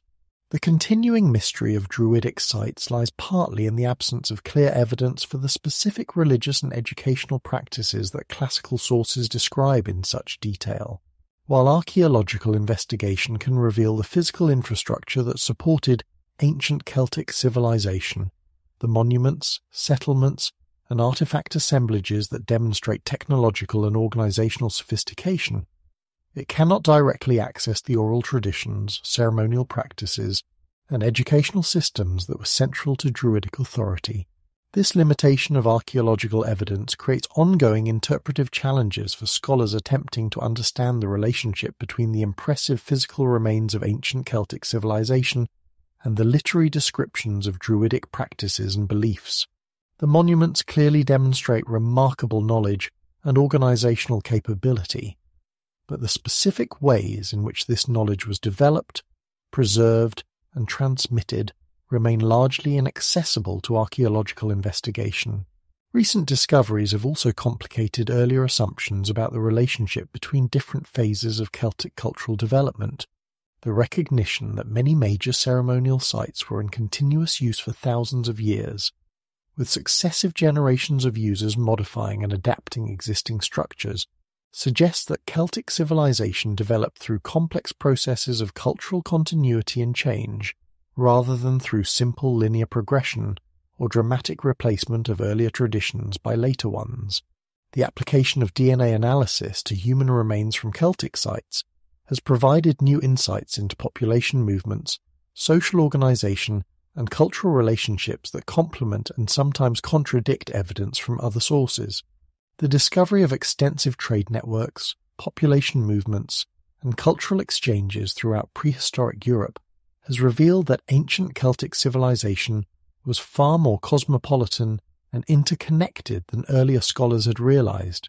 What archaeology can and cannot tell us about the ancient Druids reflects broader limitations and possibilities in our understanding of prehistoric societies. Physical evidence can demonstrate technological capabilities, economic relationships, and social organization with considerable precision, but it cannot directly access the belief systems, educational practices, and oral traditions that were central to Druidic authority and influence. The challenge facing contemporary scholars is to develop interpretive frameworks that can integrate diverse forms of evidence, archaeological, linguistic, historical, and comparative, into coherent understanding of ancient Celtic civilization, while acknowledging the limitations that will always constrain our knowledge of prehistoric societies. The result is necessarily incomplete, but potentially more accurate than earlier reconstructions that relied too heavily on any single type of evidence. The new technologies that continue to revolutionize archaeological investigation promise further revelations about ancient Celtic sites and their builders, but they also remind us that each answer generates new questions, and that the mystery of the Druids may deepen rather than disappear as our knowledge increases. The ancient Celtic priests remain elusive figures whose true nature may forever exceed our ability to fully comprehend or reconstruct, existing in that liminal space between historical knowledge and imaginative speculation that has always characterized human attempts to understand our mysterious past. As we stand at the threshold between past and present, between what was and what continues to be, we find ourselves confronting a profound question. What do the Druids truly represent in our modern world? The answer lies not in the dusty archives of ancient history or the precise measurements of archaeological survey, but in the enduring human needs and aspirations that have kept their memory alive across 2 millennia of cultural transformation. The Druids have become symbols of integration in an age of fragmentation, representatives of wisdom that bridges the artificial divisions between science and spirituality, between human culture and natural law, between individual consciousness and cosmic order. In our time of unprecedented specialization, where knowledge is parceled into ever narrower disciplines and expertise becomes increasingly isolated from broader understanding, the ancient image of the Druid who possessed comprehensive learning about all aspects of existence offers a compelling vision of what human intellectual achievement might become. They represent the possibility of authentic relationship with the natural world in an era when such relationship seems increasingly threatened by technological complexity and urban alienation. The Druid who could read the language of birds, who understood the secret properties of plants, who lived in conscious harmony with the rhythms of season and weather, embodies qualities that modern people sense they have lost, but desperately need to recover if human civilization is to find sustainable relationship with the planetary systems that support all life. The themes that have given the Druids their enduring fascination transcend the boundaries of any particular historical period or cultural context. The quest for wisdom that integrates rather than divides, that seeks understanding of fundamental principles rather than mere accumulation of information, speaks to deep human needs that persist regardless of technological or social change. The reverence for mystery that acknowledges the limits of rational knowledge while remaining open to dimensions of reality that cannot be captured in concepts or formulas addresses spiritual longings that no amount of material progress can satisfy. The human need for connection to the sacred, not as distant abstraction but as immediate presence woven through every aspect of daily existence, finds powerful expression in the Druidic understanding of reality as fundamentally spiritual, essentially alive, pervaded throughout by consciousness and meaning. In an age when scientific materialism has stripped meaning from the physical world and relegated the sacred to private belief, the ancient Celtic vision of a universe alive with divine presence offers profound alternative understanding of what it means to be human in a living cosmos. The Druids continue to fascinate us because they represent possibilities that we have not abandoned hope of recovering. They embody the wisdom keeper who preserves essential knowledge across periods of cultural destruction and transformation. They represent the teacher who transmits understanding through personal relationship rather than institutional authority. They symbolize the counselor whose advice flows from deep understanding of natural law rather than political expediency or personal ambition. Most fundamentally, they represent the human being who has achieved integration of mind and heart, of individual consciousness and cosmic awareness, of practical skill and spiritual insight, of reverence for tradition and openness to continuous learning. They offer an archetype of human possibility that calls to something deep within contemporary consciousness, some memory of wholeness that has been fragmented but not entirely lost. And so we come to the end of our long journey through the mist of time, having traced the extraordinary transformation of the Druids from historical reality to eternal symbol, from the priests and judges who once commanded reverence in the sacred groves of ancient Europe, to the figures of imagination and aspiration who continue to inhabit the landscapes of contemporary consciousness. We began in the Bronze Age forests, where Celtic peoples first developed the spiritual traditions that would eventually crystallize into the sophisticated system of Druidic learning and authority. We witnessed their rise to become the intellectual and spiritual leadership of Celtic civilization, masters of law and astronomy, poetry and medicine, guardians of oral traditions that preserved the accumulated wisdom of centuries in the trained memories of dedicated practitioners. We followed their tragic collision with Roman imperial power, watching as the great colleges of learning were destroyed, the sacred groves burned, the ancient traditions scattered to the winds of conquest and cultural transformation. Yet we also discovered how these traditions survived in hidden forms, adapting to new circumstances, preserving essential elements while transforming their expression to meet the needs of changed historical conditions. Through the long centuries of medieval Christianity, we witnessed the gradual metamorphosis of historical memory into literary legend, as the actual practitioners of ancient Celtic religion became the wise men and magical counsellors of romance and folklore.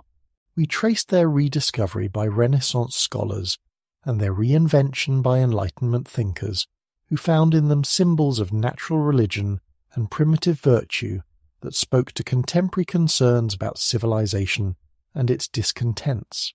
The Great Revival of the 18th and 19th centuries showed us how ancient traditions could be reborn in new forms, as romantic enthusiasm and nationalist aspiration breathed new life into Celtic cultural identity through institutions and celebrations that combined authentic historical elements with creative adaptation to contemporary needs. Victorian fraternal organizations demonstrated how ancient symbols could serve modern social functions while preserving connections to cultural memory and spiritual aspiration.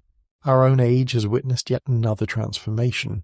A serious scholarship has established more reliable understanding of what the ancient Druids actually were, while modern spiritual movements have created new forms of nature-centered religion that draw inspiration from Celtic tradition while addressing distinctly contemporary concerns about environmental destruction and spiritual alienation.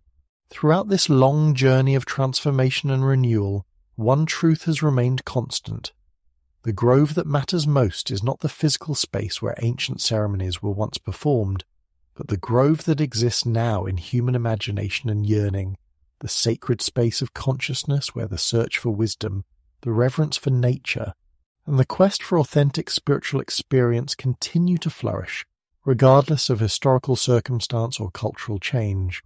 The eternal grove is wherever human beings gather in reverence for the mystery that pervades existence, wherever knowledge is sought not for power or profit but for understanding, wherever the artificial boundaries between sacred and secular, human and natural, individual and cosmic, dissolve in moments of genuine insight and authentic connection. It exists in the scholar's study where ancient texts reveal their secrets, in the forest clearing where modern practitioners celebrate seasonal festivals, in the archaeologist's careful excavation where buried monuments yield their testimony to human spiritual aspiration. The Druids, in all their historical reality and legendary transformation, remind us that the search for wisdom is eternal, that the human need for connection to something greater than individual consciousness transcends the boundaries of any particular cultural form or historical period, that the sacred grove exists wherever human hearts open to wonder, mystery, and the enduring beauty of existence itself. As you drift now towards sleep, carry with you not the burden of accumulated facts and dates, but the gentle presence of that eternal grove where wisdom keepers of all ages continue their patient work of preserving and transmitting what matters most, the understanding that we are not separate from the sacred but expressions of it, not observers of mystery but participants in it, not seekers of a distant truth but embodiments of the truth that seeks itself through us.